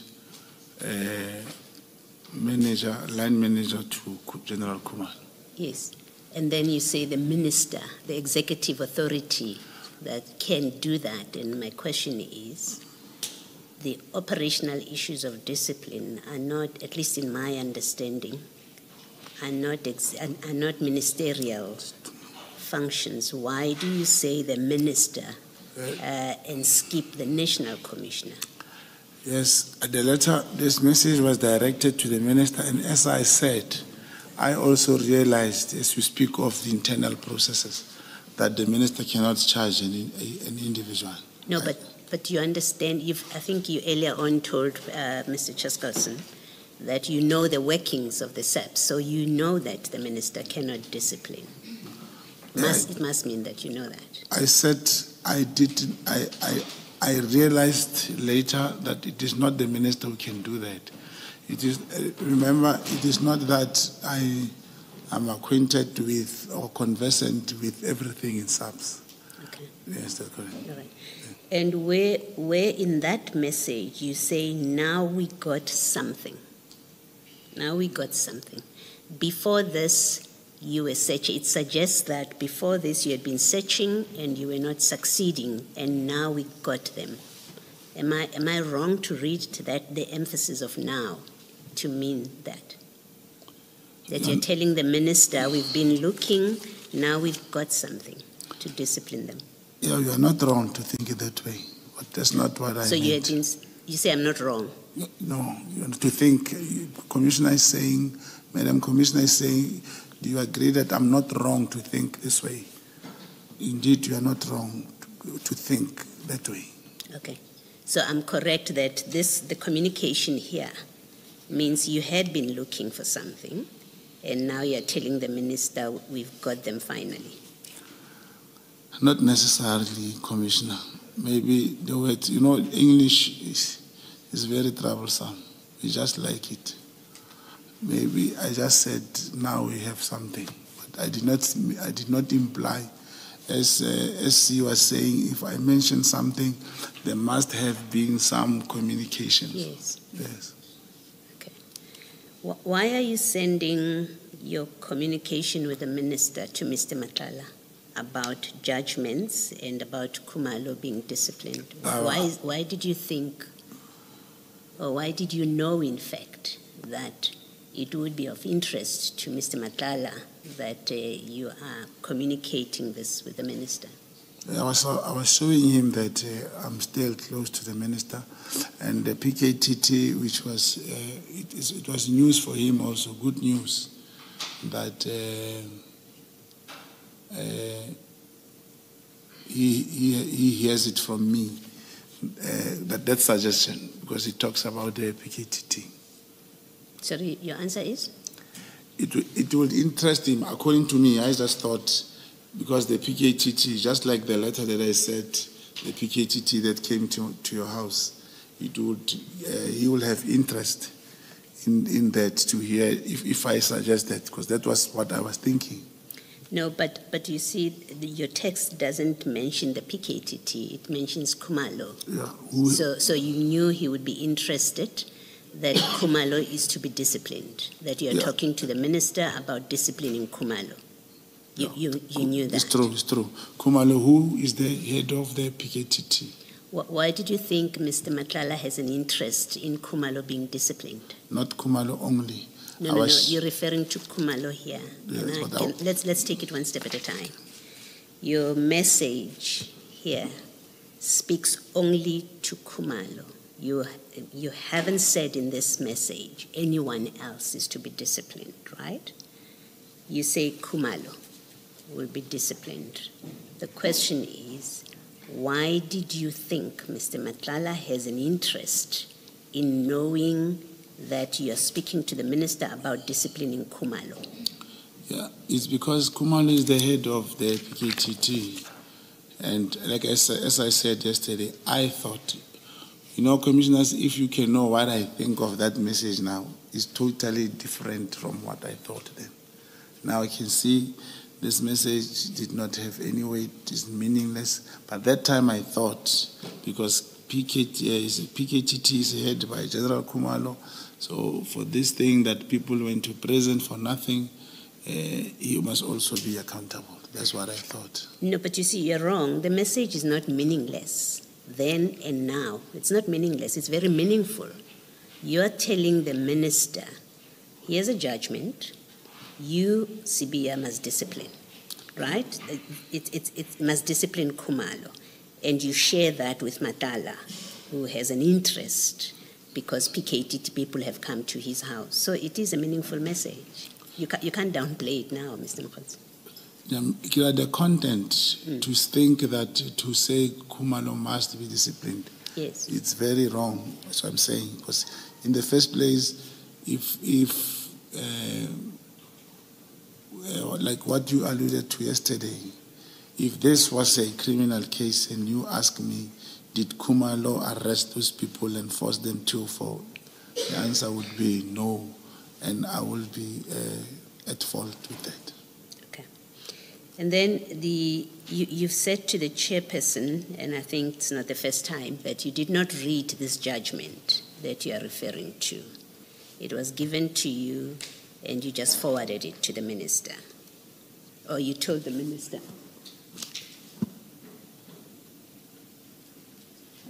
Yes. Let me correct that. You were told about the judgment and then you mentioned it to the minister, and then you say, Khumalo, you didn't read this judgment, right? That's correct. Now, you've admitted the judgment doesn't refer to PKTT and doesn't refer to Khumalo at all. Is this, you accept that this is yet another case of you saying things that are not supported by facts? So you communicate to the minister something that you didn't check and that is untrue. This judgment has nothing to do with the PKTT. You accept that? Accept. Okay. Now, the WhatsApp exchange is in page 52, if you would just go there. And I have only one question maybe about it. You say, why did you share this with Madlanga? Why did Madlanga, because it's quite cryptic, by the way. So on its face, it doesn't tell anything. It just says, please update. That's page 52. Minister Nkunu said that to you. You say to him, you say something, it was during your tenure, you had said that at 3:07, you said you don't remember what that was. There are a number of telephone calls, and then you say we got a breakthrough on the 24th, and then the next page is the minister asking, was the arrest effected? Now, anyone reading this, unless you tell us what you were discussing with Mr. Madlanga so that this makes sense, anyone reading this exchanges between you and Mr. Madlanga, it doesn't make sense. It lacks content. Why do you share this with Mr. Madlanga when it has absolutely no content unless on the phone call you have discussed with him and he knows exactly what these communications are about? It is not that, it is just that now I don't remember. It's not that I'm saying this never happened or that time it had a meaning. I so wish I could remember, but I don't remember. And so you don't remember why you even shared with Mr. Madlanga? No, Madlanga had to keep him abreast that I'm working with the minister. That is something else. Okay. I would always talk to him.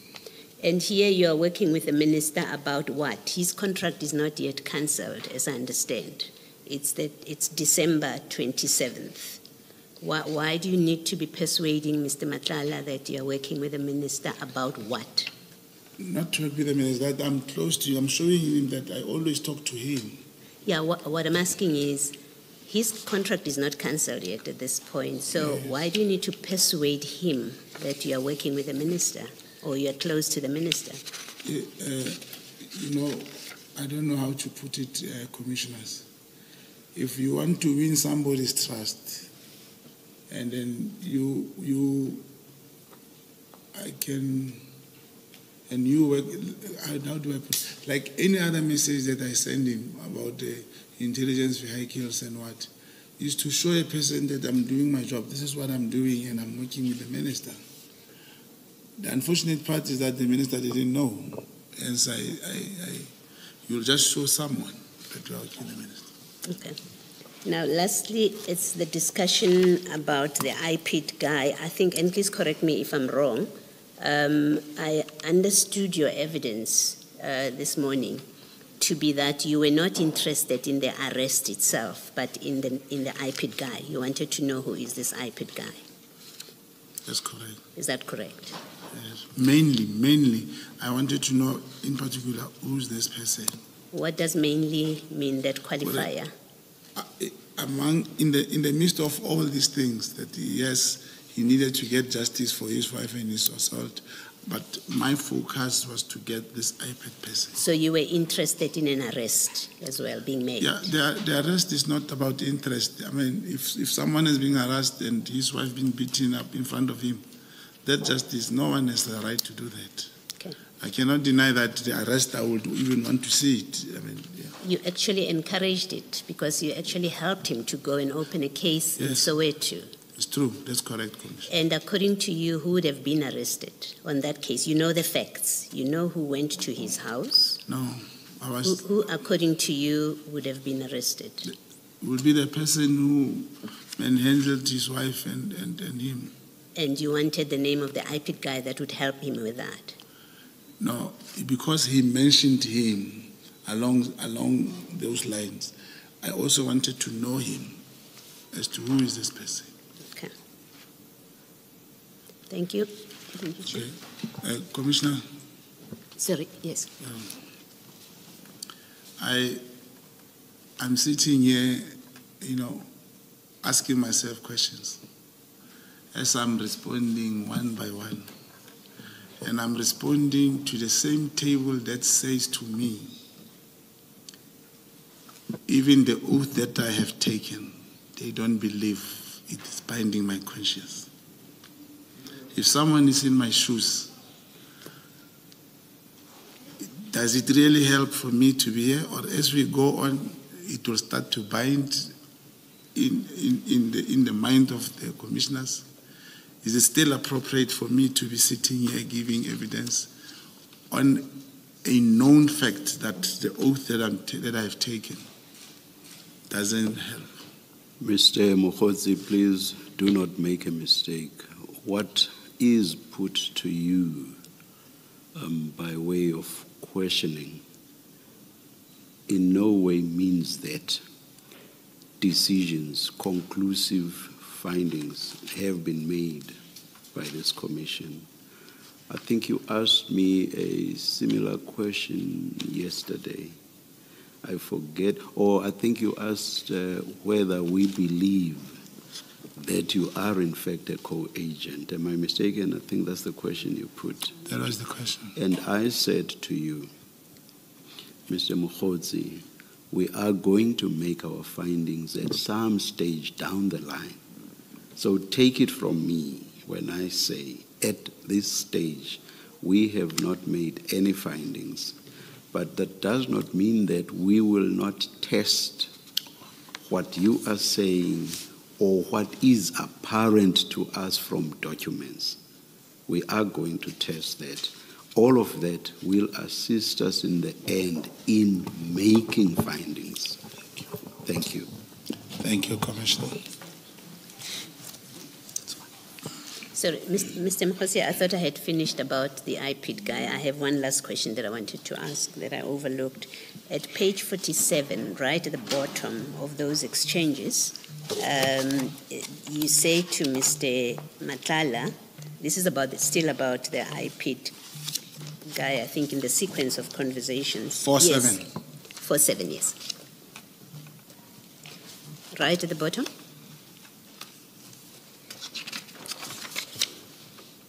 So the exchange before that is from Mr. Madlanga.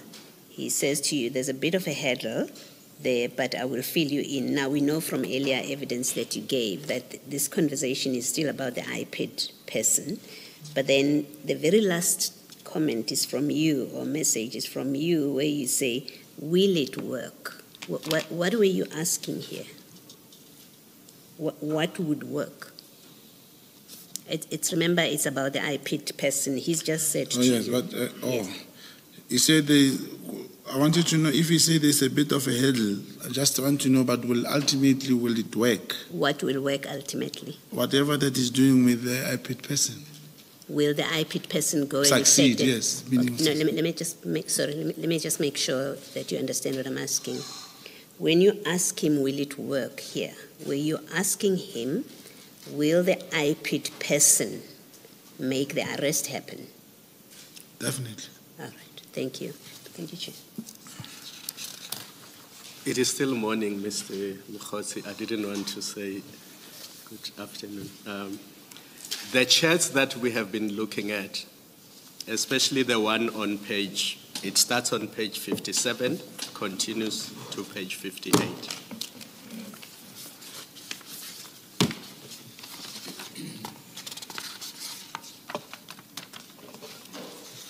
So you see that the date of those charts is 31 December 2024.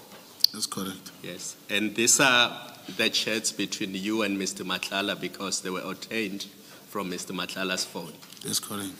And we know that 31 December 2024 is the date when the minister drafted the disbandment letter. That's correct. We can accept that. You accept it. Did you know that the minister was at home on that day? I did not know where the minister was. You did not know. And you sending your communication with the minister to Mr. Madlanga, correct? That's correct. Because on 31 December 2024, you want to show Mr. Madlanga that you and the minister are discussing the PKTT, or at least people in the leadership of the PKTT, correct? Not discussing that. I sent him a message. Yes. Remember, the minister did not respond. Yes. If it's me, it was a one-way communication. No, I'm saying you are sending this to Mr. Madlanga. Yes. And the purpose of you sending it to Mr. Madlanga is to show Mr. Madlanga that at least you are discussing the PKTT with the minister. Yeah, that I sent him Yes. a message, yes. And that you are portraying the PKTT, or at least its leadership, in a negative light. Is that correct? Because you're not saying positive things about the PKTT or its leadership. In that context, yes. Yeah. So you are portraying the PKTT in a negative light. To Madlanga. You are showing Madlanga That's that correct. you are portraying to the minister the PKTT in a negative light. No, I'm not showing that. It's not in that context. To show, this is where there's a court judgment. Yes. It's a fact. You don't portray, you are showing him, this is now what I think Yes. the PKTT have done, and this is what my suggestion is Yes. to the minister. So you are suggesting to the minister that the PKTT is doing wrong things. That there's a court judgment. Yes. Yes, not the PK.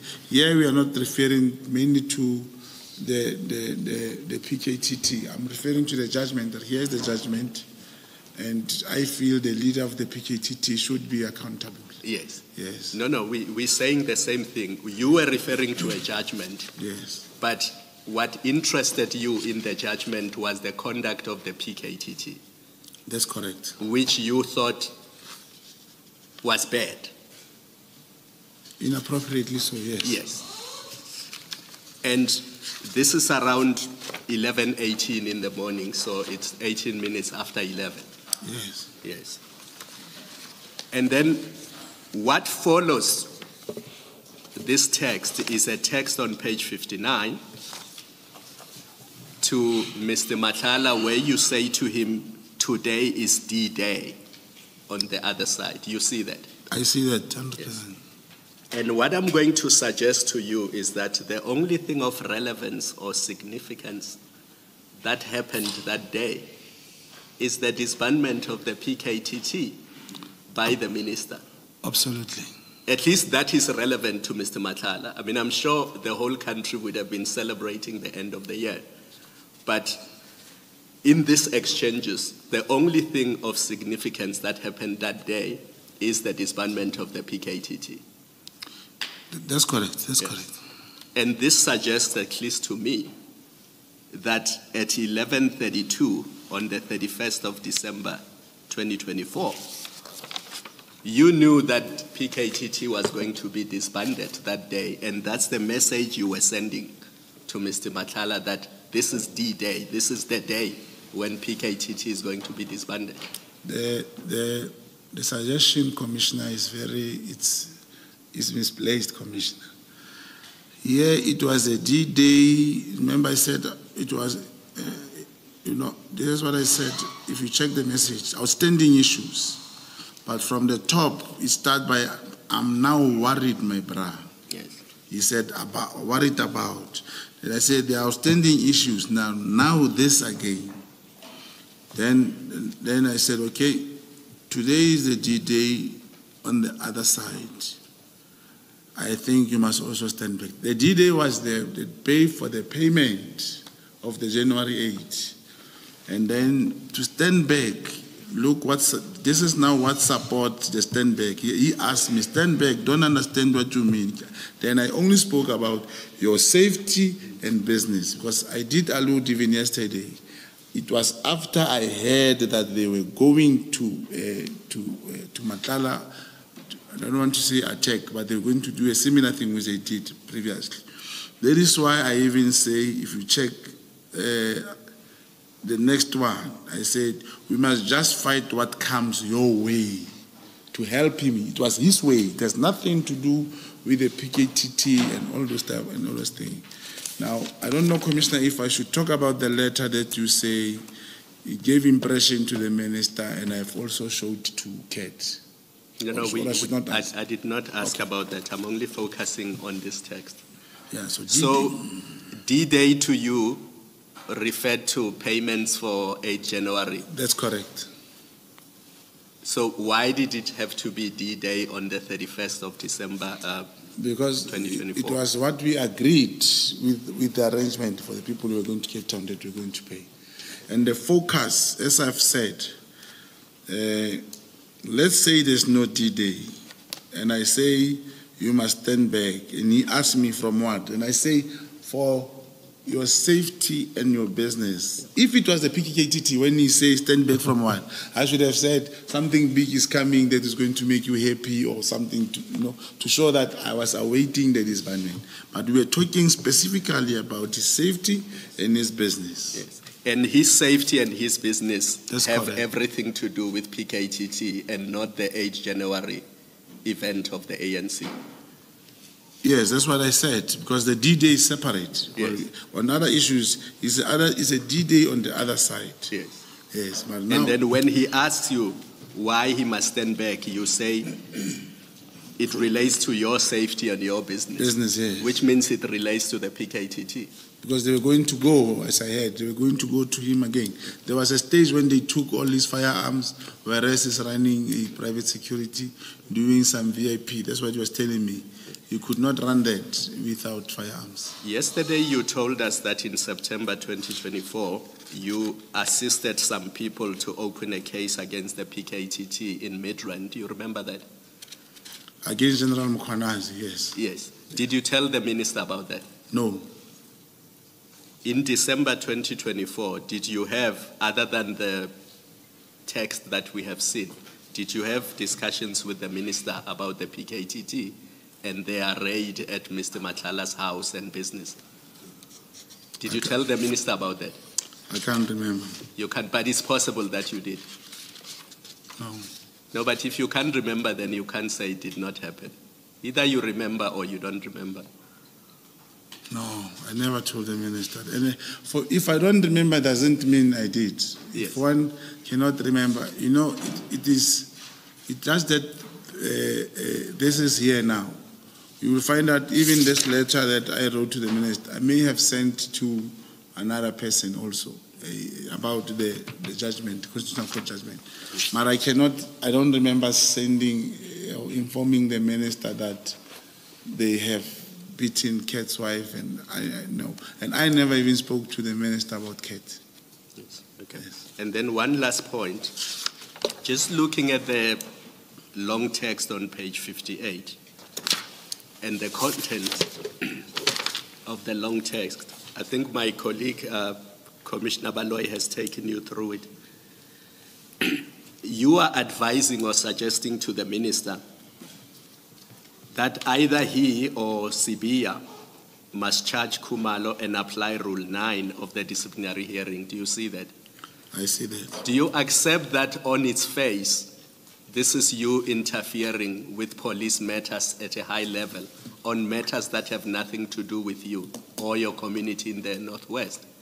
Do you accept that this is interference in police matters? Commissioners, you seeing me sitting here, it should not go out of the mind of the commissioners that I'm still a citizen of South Africa. I'm still an individual. it's not the first time, that I send a message to someone or request an intervention of some sort from other people. I did. So to write this, I can give you two practical examples.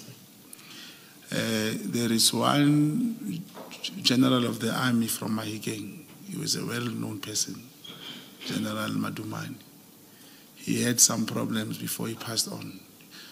The commission, I don't know if you are aware, I called the Deputy President, Mashatit, and he referred me to the HOD requesting an intervention.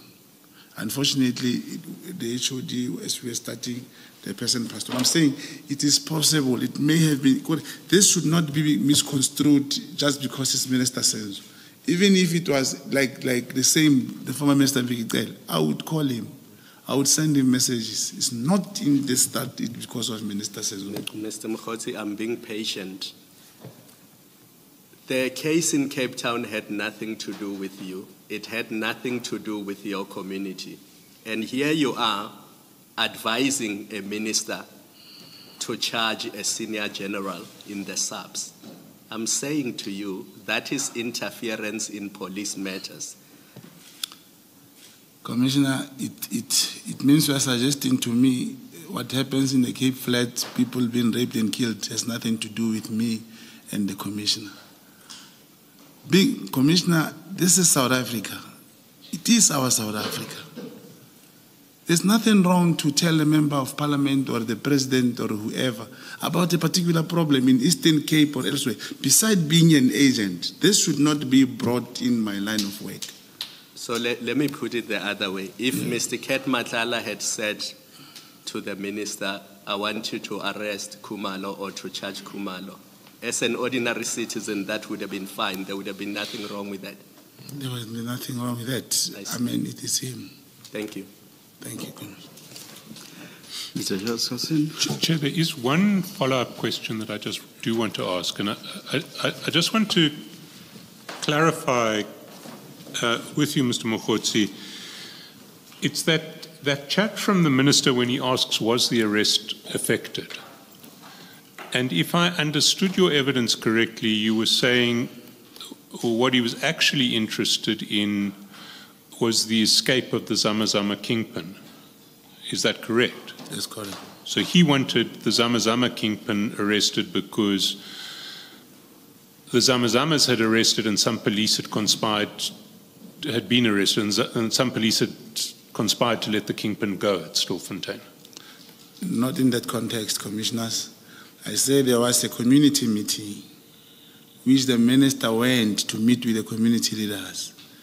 And that particular commitment and intention from the community was made that the community was going to arrest this person, the Zamazama kingpin.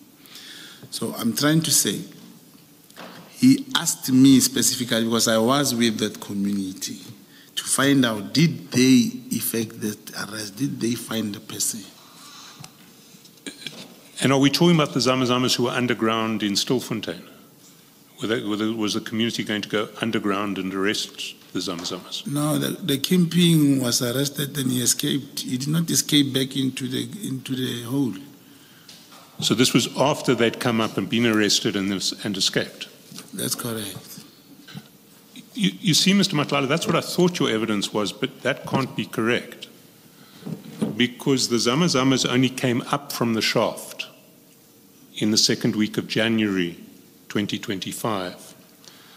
And this conversation took place on the 24th of December. This text was sent on the 24th of December 2024. So it couldn't have related to the escape of someone who hadn't yet been arrested before he escaped. Commissioner, you are I think there's a misconception. The Zamazama kingpin has never went in and out. He was arrested for these activities. He was never inside the hole. Are we talking about the same person, Tiger Tswaedi? Commissioner? Are we talking about the same person, Tiger Tswaedi? the kingpin.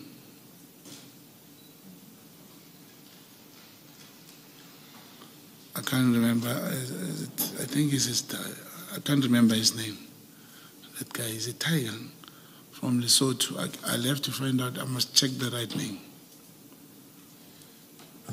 Because what I do want to put to you is that it's quite clear that an alleged kingpin of the Zamazamas called Tiger Tswaedi was arrested and did escape.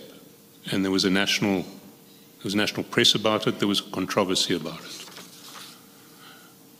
And he was described as the kingpin of the Zamazamas in Stilfontein, and he escaped. But that escape only took place in the second week of January 2025. So it couldn't be what you were talking to the minister about on the 24th of December 2024. Commissioners, I'm still repeating again. Where now Tiger is this kingpin, like you say there was a national thing. That's why I say I can't remember that name. There was a kingpin who was also arrested in Stilfontein. Now you are talking about something else, somebody now who also appeared on the news. It's not that one. There was someone who, that's why even the community was looking for, was terrorizing the people, forcing them to go inside the hold for mining, that particular person. We are talking about two different people here. So we're no longer talking about Zamazama kingpins? He's a Zamazama also. I don't want to take that one further. Sorry, just to be because clear. that's the meeting which was arranged by the chief of staff for me to meet the minister there, for the minister to meet the community. For the minister to meet the community? Yes. That was earlier in 2024? It was in 2024. Then after that, as we were talking, it was about that. Right. Mr. Mogotsi, just to make sure that I understand, the kingpin, Tswaedi, is the one that was arrested, and 4 members of the SAPS were accused of assisting him, and that's your evidence. You've been saying. Yes, that's correct. That's the arrest you were talking about. Yes, that's correct. Right, of the 4 members. So it is Tswaedi you were talking about. Now you're introducing a second person, but your evidence, if you remain with your earlier evidence, that it's a Zamazama kingpin who was arrested, who escaped, and 4 members of the SAPS were accused of assisting him, because that's your evidence, if that's who you're talking about. But rather, if you still stick with that evidence, then you are speaking about Tswaedi. And he escaped on the 15th of January 2025. Those are the facts. Those are the facts. Yes. That's correct. But it is not what, look, commissioners, the minister was not in Stilfontein in January. And I'm trying to understand that commission perhaps think it's so difficult to say, yes, minister, I was telling the minister about the arrest of the PKT. It was not. It was about the person in Stilfontein. This person, now you are talking about that rich person. There is this guy who also, and it is something that I can promise you. I think I can get the case number of this particular person. What was this particular person that you're talking about now? Also arrested, escaped, and 4 members of the SAPS? No, not 4 members of the SAPS, okay. no. Thank you. Can I just ask you a follow-up? Sorry, Chair, go ahead. Thank you. Is there a record anywhere of the mention of this second kingpin that you are talking about? Yeah. A kingpin that you and the minister would have been concerned about his arrest? Is there any record anywhere, newspapers or whatever else? We'll find it, because now the matter which they are talking about current, which commission is referring to now, about Tiger. That's why I could not say it was Tiger. There was a person, maybe I'm using this word campaign, in Stelfontein, who was forcing people to go into to do this zamazamas. That person was arrested and he ran away. And he was doing this from where? From Stelfontein. Any idea where exactly in Stelfontein? No, I can try and find something today, because when we in Stelfontein, there was a community meeting. I only came on the day of the community. I was not part of that thing. And I kept on talking to this individual from the community who said they let this person run away purposely. We're going to look for him. And I kept on asking him, did you arrest him? Did you arrest him? He said no.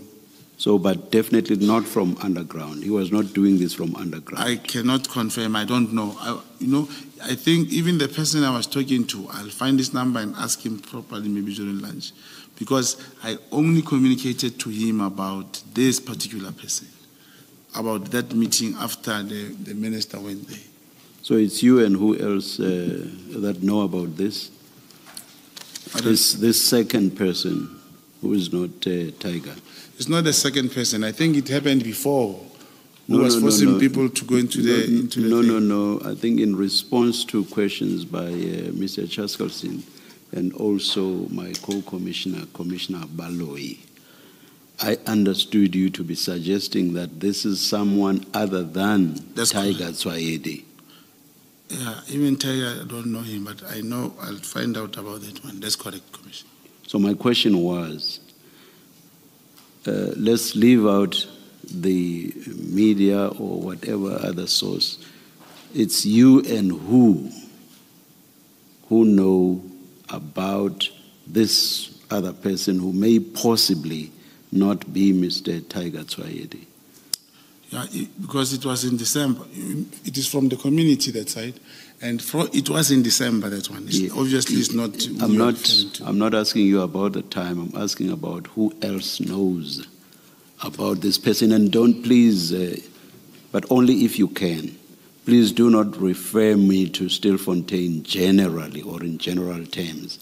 I want to know who else. The people of Stilfontein. I just said, please don't refer me to Stilfontein in general, unless you say to me, I don't know. All I know is that it's people from Stilfontein. So I'm asking for specifics. Who else other than you knows of this person who may possibly not be Mr. Tiger Tswayede? Yes, Commissioner, I don't know if Commission expect me to say the name of the person that I was talking to. Yes, exactly. I'm not at liberty to do that. Why not? The person who was helping is to put this man on the target for the Zamazamas to know he was talking to me. All right, thank you. Thank you. Mr. Mogotsi, we've already established that these chats are between you and Mr. Madlanga, correct? That's correct. In December 2024. Yes. Now, why would Mr. Madlanga be interested in the arrest of a Zamazama kingpin? It's not the arrest of him. And I'm showing you, I was sending Madlanga almost, even things which were not relevant to him, I would show him. Like also, as we were talking, there was even a stage when me and him were talking about the police officer. Now, after that, who was suspended from this thing of the person who escaped. Let me leave it there. To move to a completely different topic, I'd like us to move now to the 252A operation. And if we can start with your statement, and if we go to the foot of page 9, paragraph 35, you say the following: in December 2024, Madlanga referred me to a high-ranking police officer and I subsequently met him. I knew him as I had conducted an operation with him in the past. He shared information with me of the intention to craft a negative finding in a disciplinary hearing against Major General Khan. So the starting point for this whole process is a reference from Mr. Madlanga. He brings you someone. He puts you in touch with someone. Is that correct? That's correct. And this person, he says, will tell you about a plot to convict General Khan. That's correct. Did he tell you how he found this person, this police officer? He didn't tell me. Did it strike you as odd that Mr. Madlanga, who you suspect of being a criminal and who you are investigating for corruption in SAPS, comes to you with a witness to be able to prove and expose corruption in SAPS? Why would Mr. Madlanga want to expose corruption in SAPS? I don't know, but I don't know why he would want to expose. Did it not strike you odd that your primary target, who's suspected of corrupting the procurement process, is now wanting to expose corruption in SAPS? It did not. I see. Now, the ultimate target of this operation was Generals Khumalo and Mkhwanazi. If you go to paragraph 36 of your statement, you say, the intention was to employ this person as a Section 204 witness against both Lieutenant Colonel Khumalo and Lieutenant General Mkhwanazi, who plotted against Major General Khan with reference to the disciplinary hearing outcome. Say that you gave a statement to Lieutenant Colonel Schneller. Part of the strategy behind the disciplinary hearing instituted against Major General Khan was that he would be employed in that situation to give implicating testimony against Major General Khan at the insistence of Lieutenant General Khumalo and Lieutenant General Mkhwanazi. So, if I understand you correctly, you're saying this officer, who Mr. Madlanga wants you to use to expose corruption in SAPS, says he is being used by General Khumalo and General Mkhwanazi to give false evidence against General Khan. Is that broadly correct? That's correct. And you then go to meet the officer,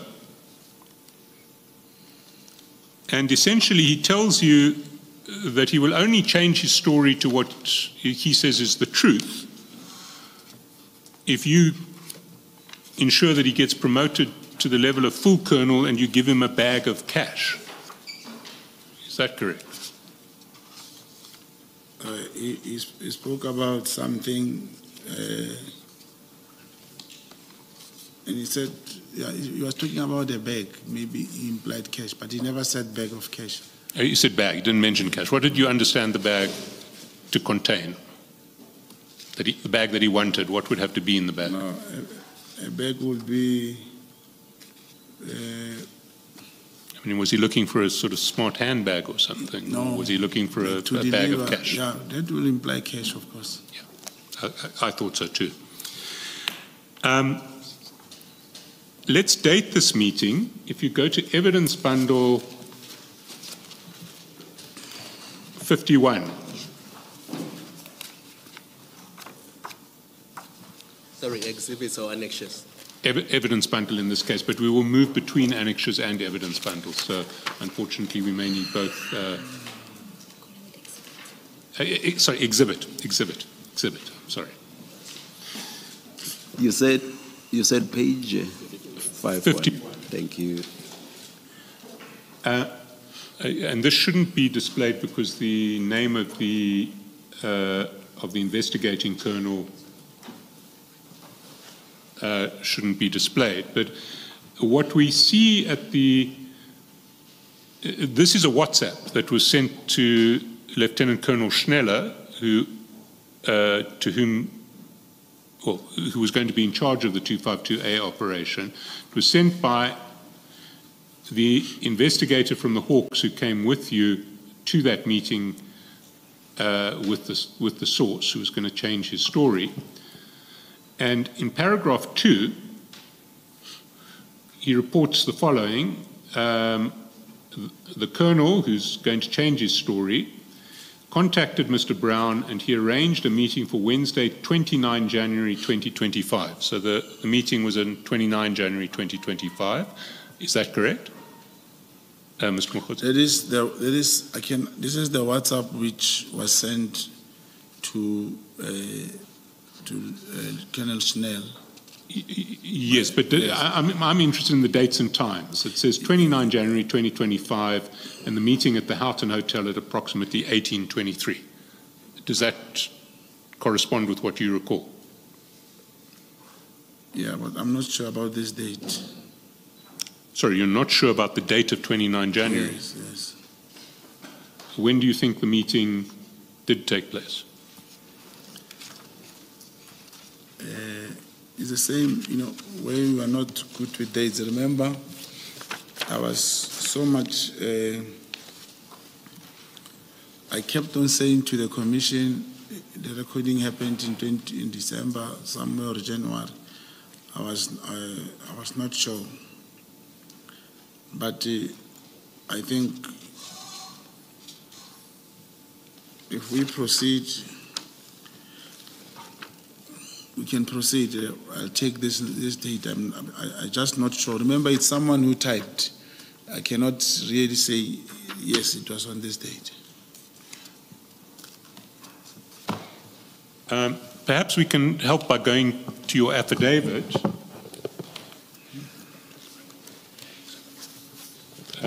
Which is in the exhibit bundle at page 43. That's correct. There, yes, it confirms on the affidavit. And paragraph 5, at the foot of page 43, there you say on Wednesday, 29 January 2025, at approximately 18:23. I was accompanied by, and then you give the name of the investigator. So those dates are correct? Yeah, they did that. Date and time, because you would have made that affidavit quite soon after the event. Let's go to page 106 of the annexure bundle now and see what happened in the chats when you came out of that meeting. If you... 106. 106, indeed.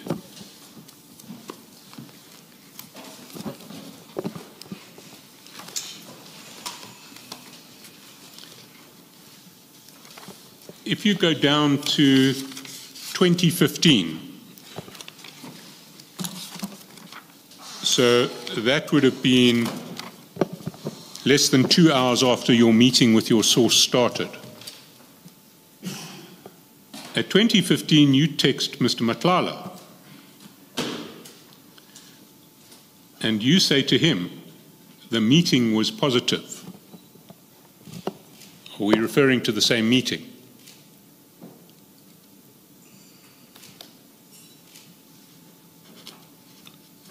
Maybe if you read further.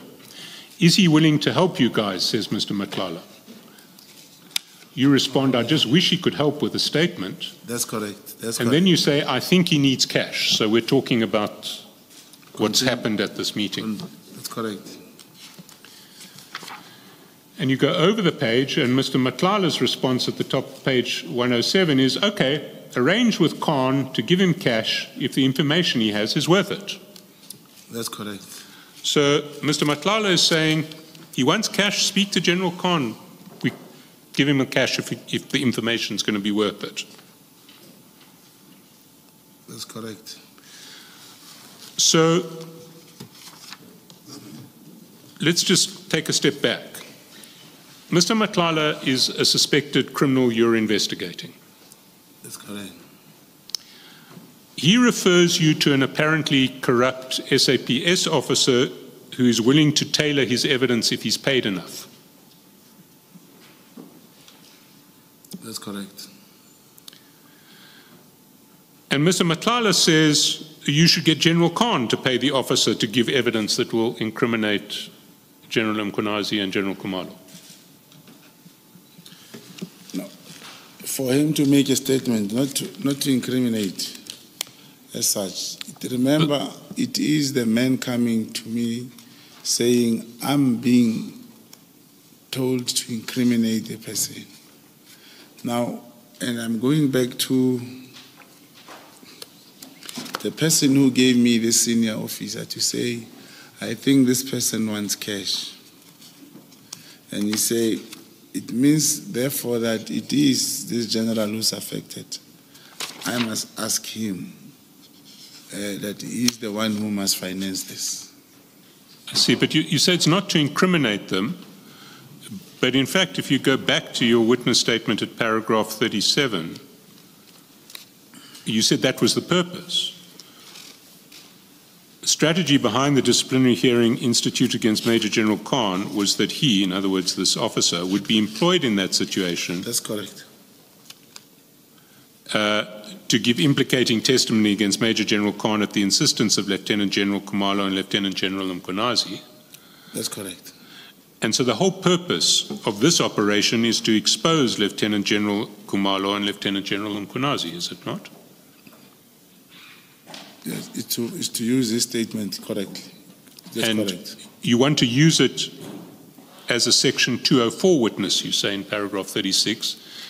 That's correct. And that presupposes that there will be criminal charges against Lieutenant Colonel Khumalo and Lieutenant General Mkhwanazi. It's true. Because you don't have 204 witnesses unless you're in a criminal case. That's correct. So let's scroll forward a little bit in these chats to page 114.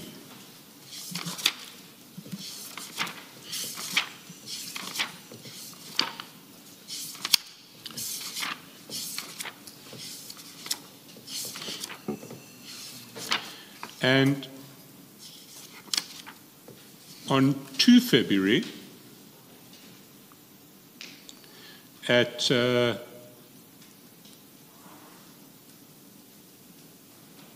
12:27, Mr. Madlanga sends you a story about the plot against General Khan being exposed. It says, breaking, police witnesses change statements for promotion. Then there's a long story about the trumped-up charges against General Khan and how witnesses have come clean and said that they were persuaded to give false evidence against Khan. You recall that chat? I recall. Your response to that chat is revealing. That's on page 115 at 12:27. You say, disappointed. You recall that? That's correct. And then you say, just have to leave everything. Then there are 2 calls between you and Mr. Madlanga. And then you say, small session with lawyers. All of this is happening almost immediately. What was the small session with lawyers you were talking about? Just that there was no session with lawyers. Sorry, there was no session with lawyers? Yeah.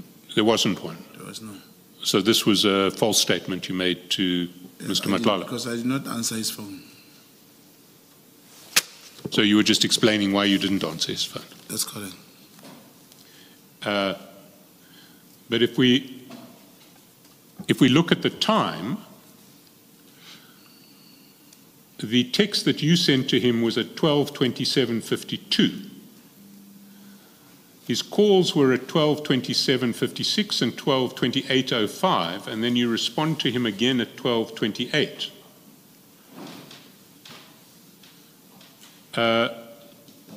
So are you saying that you deliberately chose not to answer his phone, you wanted to communicate with him on text? And you need to have a reason to explain that. It's not that I did not. I wanted him to tell me what he was saying. Sorry, you wanted him? To perhaps tell me what he was saying. I did not take the call at that time. Well, he then says this is in your favor, actually. It disrupts their plan against Khan. says that to you. You see that? He said that to me. Yes. Why would he think that disrupting a plan against Khan is in your favor? He was referring to the publication that you just showed. But why would it be in your favor to disrupt a plan against Khan? I don't know why he sent me that message. You respond to him by saying, maybe, but that's not my plan. So you're saying it will disrupt the plan against Khan, but it wasn't what you had in mind. Is that correct? That's correct. What did you have in mind? When I say maybe. When you say, but that's not my plan, what was your plan? That's not my plan is the response that I gave to Kate. And now the question is, what was my plan then? Well, let me put to you what I think your plan was and why you were disappointed. Your plan was always to use this case to target General Khumalo and General Mkhwanazi. You accept that? That was your plan. That's not the plan. The reason I said I was disappointed, remember, I did write on my statement that I leaked that publication.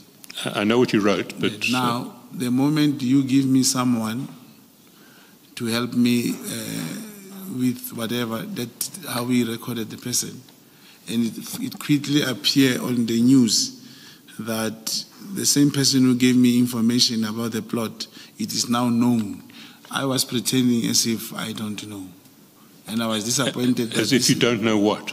That this information leaked.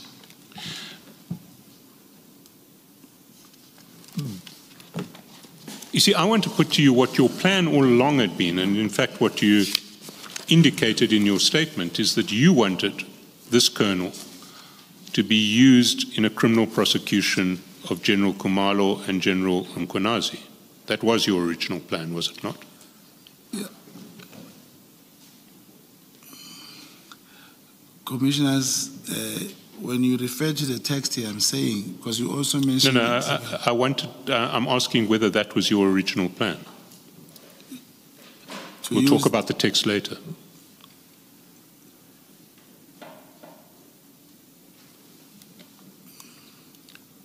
I don't get the question properly.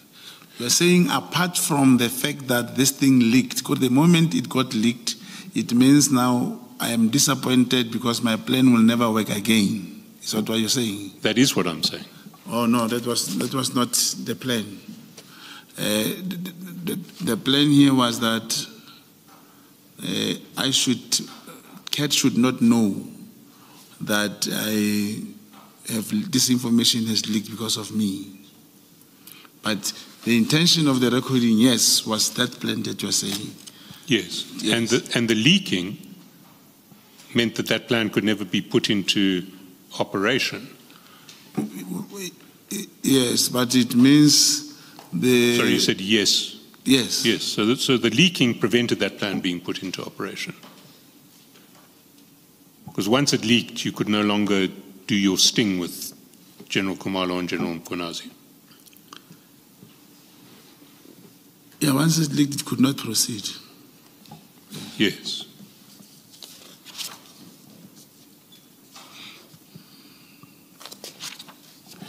Why were you targeting General Mkhwanazi and General Khumalo? No, I did not target them. They made themselves the target by planning with the person. I see. Yes.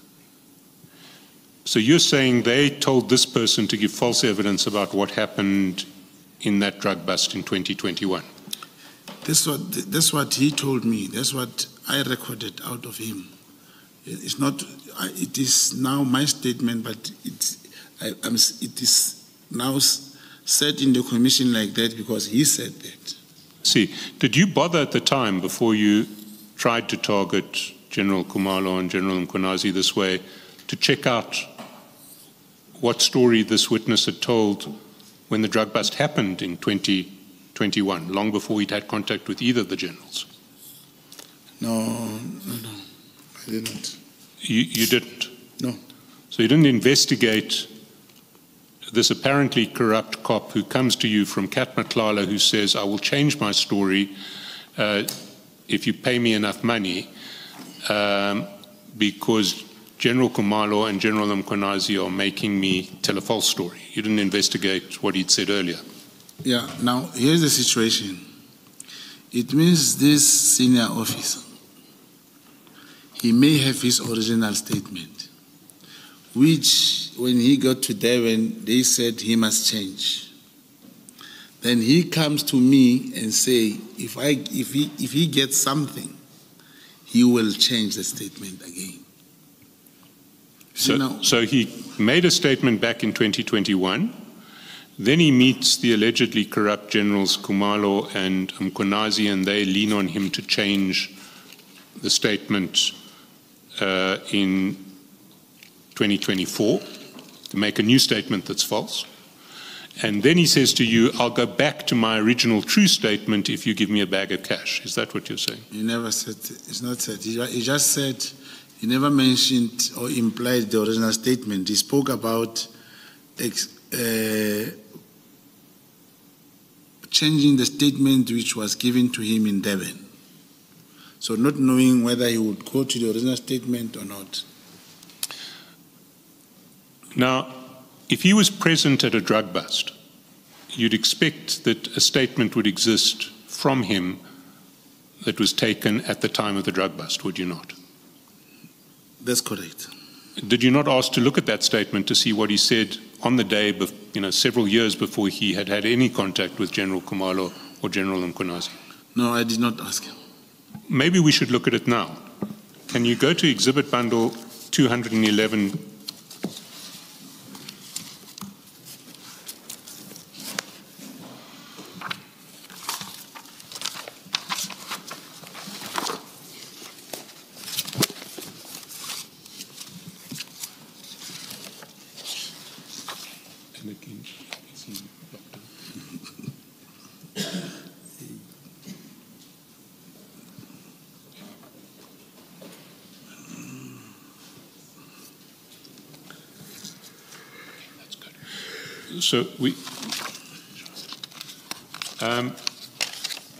So you see, I don't know if you have an unredacted copy. There certainly won't. The copy that goes up will be redacted, but this is his statement. And if you go down to the date on page 212, it's 14 September 2021. You see that?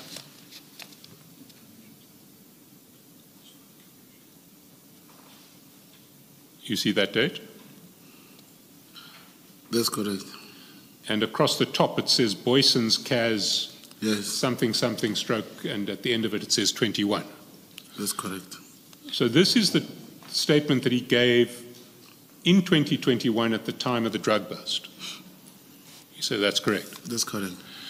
And you will accept that that was long before General Khumalo or General Mkhwanazi could have had any contact with him in relation to this matter? It's true. So let's see what he says. Go to paragraph 5, the foot of page 211. 211. That's correct. The driver of the truck which was containing the drugs was pointed to me, whom was already placed under arrest, and members informing me that they're awaiting the photographer to come take pictures of the said packages of drugs which were placed inside a police bakkie. While the scene was being explained to me, I was surprised to see one general of intelligence. Now, would that be General Khan? I cannot confirm. Are you aware of any other generals of intelligence who are alleged to have been present at the scene? Oh, yes, it was him. So it would be General Khan. He's the only general of intelligence at the scene. While the scene was being explained to me, I was surprised to see one general of intelligence who never introduced himself to the members on the scene and started dictating and giving instructions that members who found the said truck with drugs be arrested. So he wants the police officers who did the drug bust to be arrested. The suspect, brackets driver, who members already placed under arrest, was released from the scene as a suspect by the said general. So the driver of the drug cargo, who'd been placed under arrest, was, according to your source, released from the scene as a suspect by General Khan. And the truck which was containing the said drugs when it was stopped was never booked into SAP 13. So the truck containing the drugs was never booked into a SAP warehouse. And then your source continues. As an experienced investigator, what I observed happening there at the scene is only abuse of power and rank, which I don't know why it was done. I informed all members placed under arrest that they need to open a case of defeating the ends of justice against the said general. So this man says, immediately after the event, I told everyone there we must open a case against General Khan. I was not happy, since I noticed what was happening is a cover strategy to protect the driver of the truck found with drugs and the origin of the said truck and drugs. Fact that members are manipulated and power of rank is used to achieve unknown or ulterior motives is unacceptable and needs to be dealt with within the parameters of the law, as what I observed transpiring on the said day was that some individuals are above the law, and it irritated me seeing that members enforcing the law being abused by seniors within the police. And then it's signed, and is that the same man who came to you as the source in the 252? That's correct. So this contemporaneous statement made by that man says that General Khan should be charged with defeating the ends of justice, and that he's abused his authority and suppressed an arrest and a drug bust. And the only false evidence that this man was ever going to give was the false evidence that you and Mr. Madlanga were hoping he would be paid for to exonerate General Khan and to implicate General Khumalo and General Mkhwanazi. You accept that that's? No. So where was the false evidence?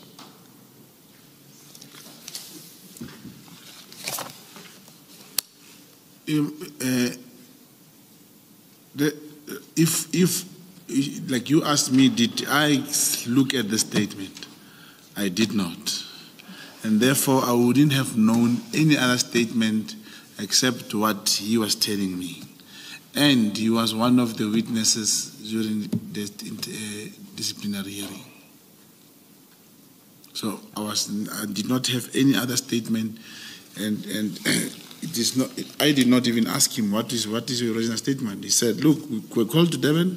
This is what they said, and they want us to implicate the man." See, now that you know what his original statement was, do you accept that if your plan had gone ahead, false evidence would have been given against General Khumalo and General Mkhwanazi by this witness who was going to be paid in the scheme? Should we had agreed to pay him? Because there was not an intention to pay him. What we wanted was the information which he had, and he gave that information. And as you say, should the trial or criminal charges been laid, it would only came out during trial when this statement is provided. I see. Yes. Now this plan to trap General Khumalo and General Mkhwanazi was a plan that you executed with a double set of misrepresentations. First, you say you masqueraded as Mr. Madlanga's ally. You said you were an agent who was pretending to be Mr. Madlanga's ally, but you weren't actually. Is that correct? That's correct. But in relation to the SAPS members who did the 252A operation, you also masqueraded as an agent of the minister, as an employee in the minister's office. As a comrade, yes, as a comrade to the minister. Please speak up. Oh, yeah, that's correct. As a comrade to the minister. No, not as a comrade, as someone employed in the office of the minister. That's correct. And we went through your affidavit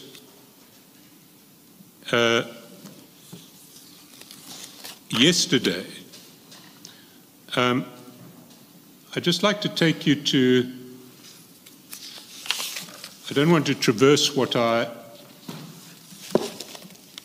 traversed yesterday, but there is another aspect of your affidavit which I want to look at. Paragraph 5.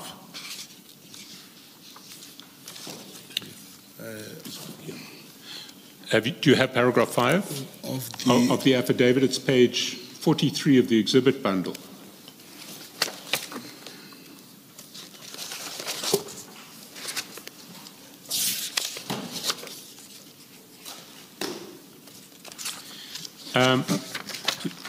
There you say, on Wednesday, 29 January 2025, at approximately 18:23, I was accompanied by the Hawks officer, and we met the colonel at the Houghton Hotel. And then you say, I do not know the colonel, and this is the first time that I have met him. That was false too, wasn't it? In the context of this, remember I operated with... No, you've given your explanation Yes. as to why you... That's correct. That's so correct. it was false too. That's correct.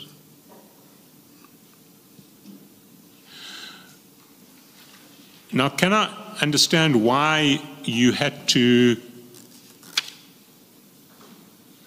lie under oath in relation to the fact that you knew this source? Why was it necessary for the operation for you to lie under oath about previously knowing this source? This colonel, let's call him colonel because he's a colonel. Because I wouldn't tell even Colonel Chanel that I knew this person. I wouldn't tell him. But why wouldn't you tell him? Why was it necessary for the operation? Why was it necessary to lie under oath?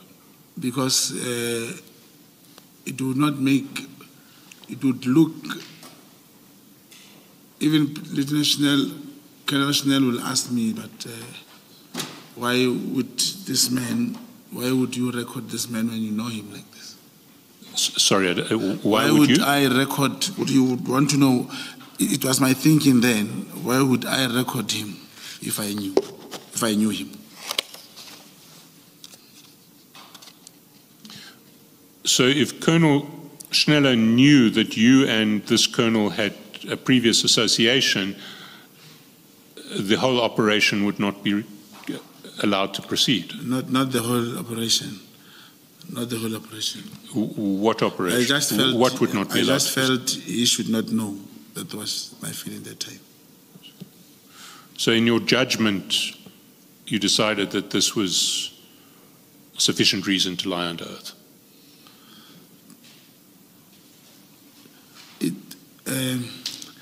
I don't know how you could. It sounds so different. I don't know how are we going to. It means we'll continue, even if I've provided reasons, unless I don't know if it calls for the commission to make a ruling that it was. I don't know. It sounds otherwise like I was not doing my job.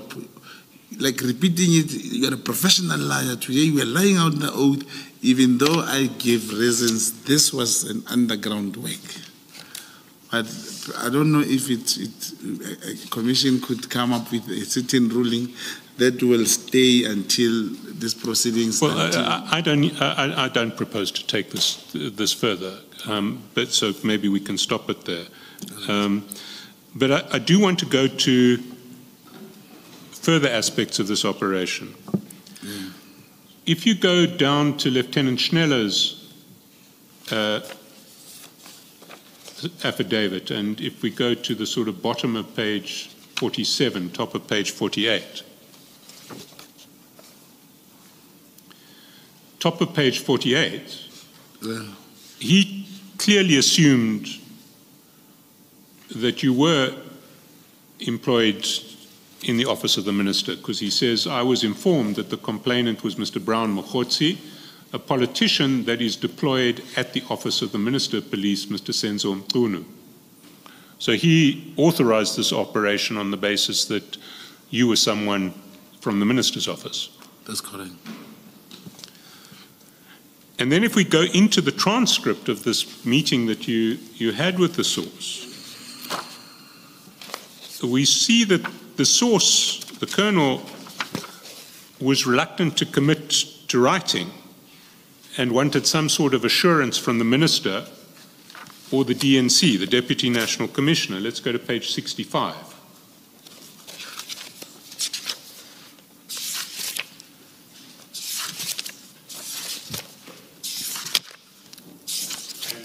Maybe if we can just clarify, I understand from this transcript that you would be man 3, man 1 would be the colonel, and man 2 would be the Hawks officer. We can't show this because names are mentioned. But if you go to the top of page 65, you see there, you say, and then the Hawks officer says, the colonel doesn't want to give a statement, but he's willing to tell the minister or DNC. Would that be Deputy National Commissioner? That's correct. And that would be General Sabia, would it not? In this case,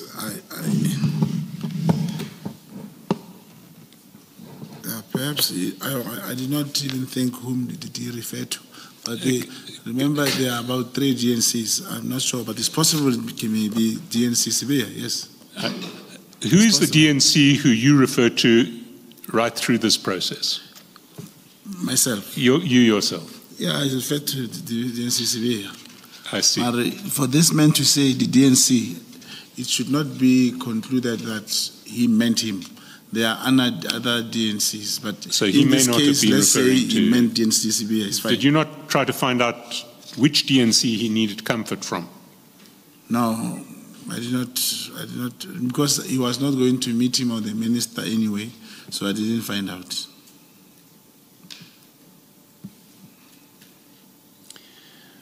And let's see what the man says. If you go to page 69, where he's expressing his misgivings, he says to you, go see the DNC and the minister and let me think, let me think. And if it can happen, or we get something to block this okay, I get the post and fix the place, they must give something. Khan must look after me. He must give me something, a bag or something, must get a bag. Okay, so the source wants you to go and see the DNC and the minister. The colonel says, go and see the DNC and the minister and let me think.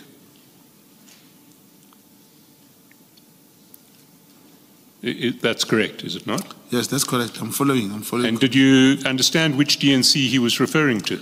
Which DNC did he want you to go and see? Yes, I've long agreed that let's agree it is DNC Sabia. DNC Sabia. Yes, let's agree, even if it's not written here. And the Hawks colonel is egging him on the basis that you can sort out his life with the minister because you're in the minister's office and all he needs to do is to email the minister. So let's take a look at paragraph, page 62.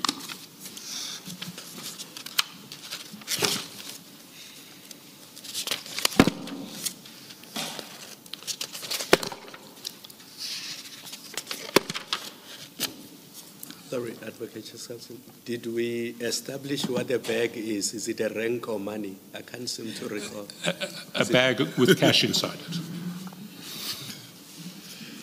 it. Towards the bottom of the page, on page 62, the Hawks officer says, then what do you do? He writes an email or a letter to the minister, to the chief of staff, saying, this is the story, this is what happened, I'm requesting your intervention. That gives them the opportunity. So the Hawks man is saying to the colonel, write to the minister, write to the chief of staff. And 2 lines down, the colonel says, I do what? I do what? And the Hawks man says, write an email to the minister to say this is what happened. I've got a grievance, this issue, I'm aggrieved because of X, Y, and Z, and I'm requesting your assistance in the matter. That's it. He'll sort out the rest for you. So the Hawks man's making promises to this guy that you can step in the minister's office and just make his life whole again. Let's go down a page. Top of the next page, 63, the Hawks man again.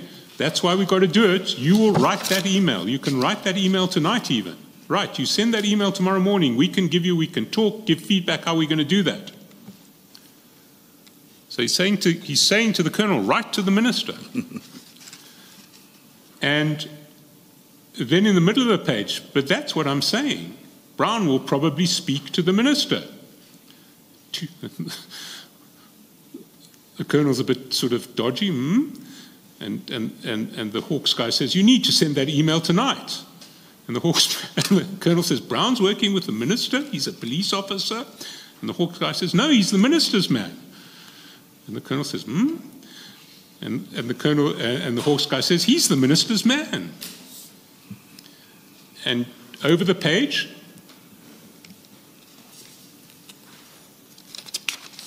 the colonel says, the only person who can stop it is the minister. Which page is that? We're now at page 64, sort of about 7 lines in. The only person who can stop it is the minister. And the Hawks person says, how can the minister stop it? The colonel says, how can the minister stop it? And the colonel says, misled, misrepresentation. And the colonel and the Hawks man says, can you? And the colonel says, facts were misrepresented to me. I did my due diligence and worked for.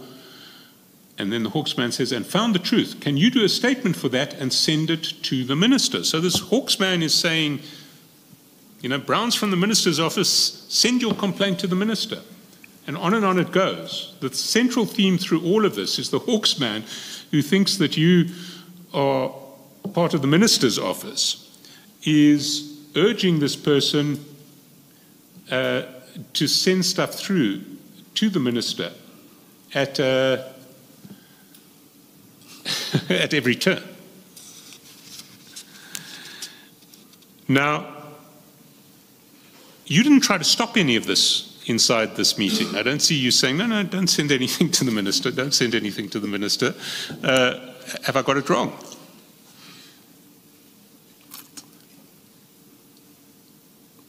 I don't understand. You say I did not say anything. Did you try to stop him sending something to the minister?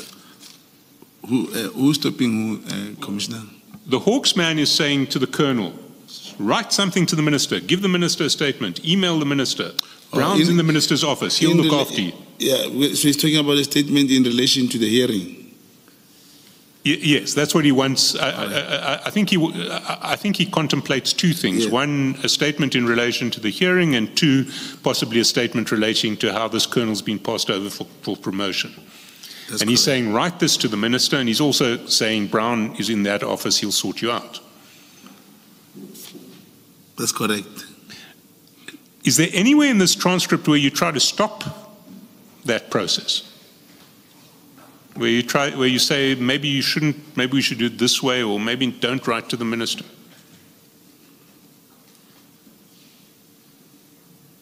No, there's no way. Well, weren't you worried that a letter would go to the minister or the chief of staff, and this colonel would be referring to you as someone who's working in the minister's office and has made promises to him, and then you'd be exposed? But immediately we knew there was no way he could write a letter. How did you know there was no way he could write a letter? Because he relied on me to do that for him. Even if he could write the letter, he had to give it to me. There was no way he could write the letter. What the Hawks man is saying is email it to the minister. Yes,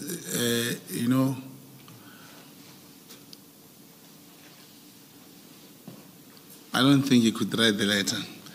Commissioners, I'm thinking something now, and I don't want to laugh. This is very serious, but the way he's doing it is like he was there.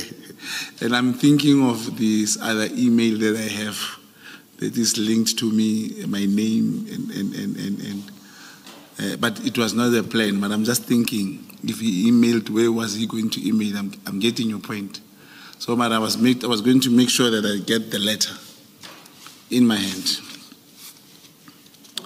But I'm trying to show you, commissioners, in this thing that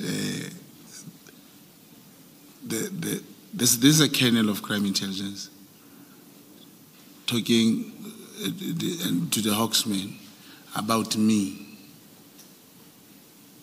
in that legend building that I spoke about. Who confirms this man is with the minister? I'm trying to elaborate that when this function arises, it becomes so real. Sorry, can you just, I'm not sure I understood what you're saying. You're talking about legend building. So are you saying that the colonel was actually a colonel in crime intelligence who was part of a legend building exercise or not? I'm saying if a colonel is telling, you see, this is man one. The colonel, man one is the colonel who's going correct. to give the new statement in and is going to expose the attempt to frame General Khan. No. I'm referring to man two. Man two is the Hawks colonel. Yes, the one who's talking. Yes. He knew, I'm sorry to use the word crime intelligence, he knew I'm not in the office of the minister. We are together when we do this 252. But so that colonel, unlike Colonel Schneller, knew what the true state of affairs was, and he knew that you weren't in the office of the minister. He knew.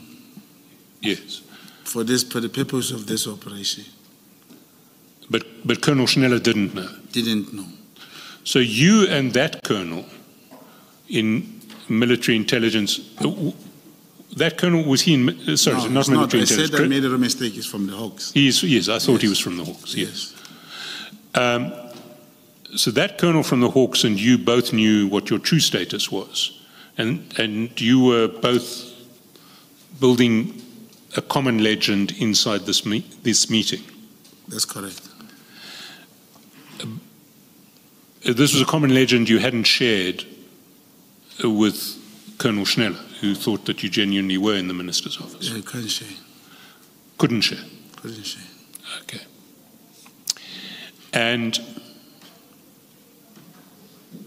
But the effect of that legend was you have the Hawks colonel urging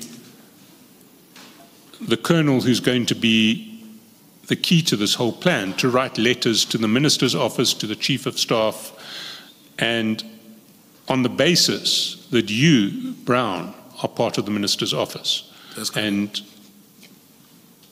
that everything he wants, you will look after, as it were. That's correct. So I come back to my original question. Didn't you think that there was a serious risk coming out of this office, coming out of this meeting, that the colonel, in an attempt to get promotion or to get protection for changing his version on oath, would write a letter to the chief of staff or the minister saying, I've spoken to Mr. Mogotsi in your office, and I understand you know the situation, and this is my problem. Here are the true facts. I want to come clean now and expose this plot against General Khan, and I've spoken to Mr. Mogotsi of your office. Didn't you spot that as a risk? There's no police officer who can write a letter and demand the rank in that manner. Sorry? There is no police officer who would write, even when you say write a letter, he cannot write that letter. He'll want to do things with me. He can't write a letter and say to the minister, I want the rank. Even if he doesn't ask about a new rank, if he just says, I want to come clean in relation to an attempt to convict General Khan wrongly, I've been forced to give this statement on oath. I've spoken to Mr. Mogotsi of your office, and he's encouraged me to approach you to set the record straight so that an innocent man can go free. Yeah. Was there not a risk that he would write that to the minister and say, I've spoken to Mr. Mogotsi of your office, he's been instrumental in this? Yeah, those risks are always there. That's why it's called a risk. You just take it. Should you have written operation, this operation would have collapsed. But the content of what he wanted to allude to the minister in relation to the plot, perhaps the minister would still give it the attention it deserved. Let us adjourn at this point and resume at 14:05. Let's adjourn. Thank you, Chair.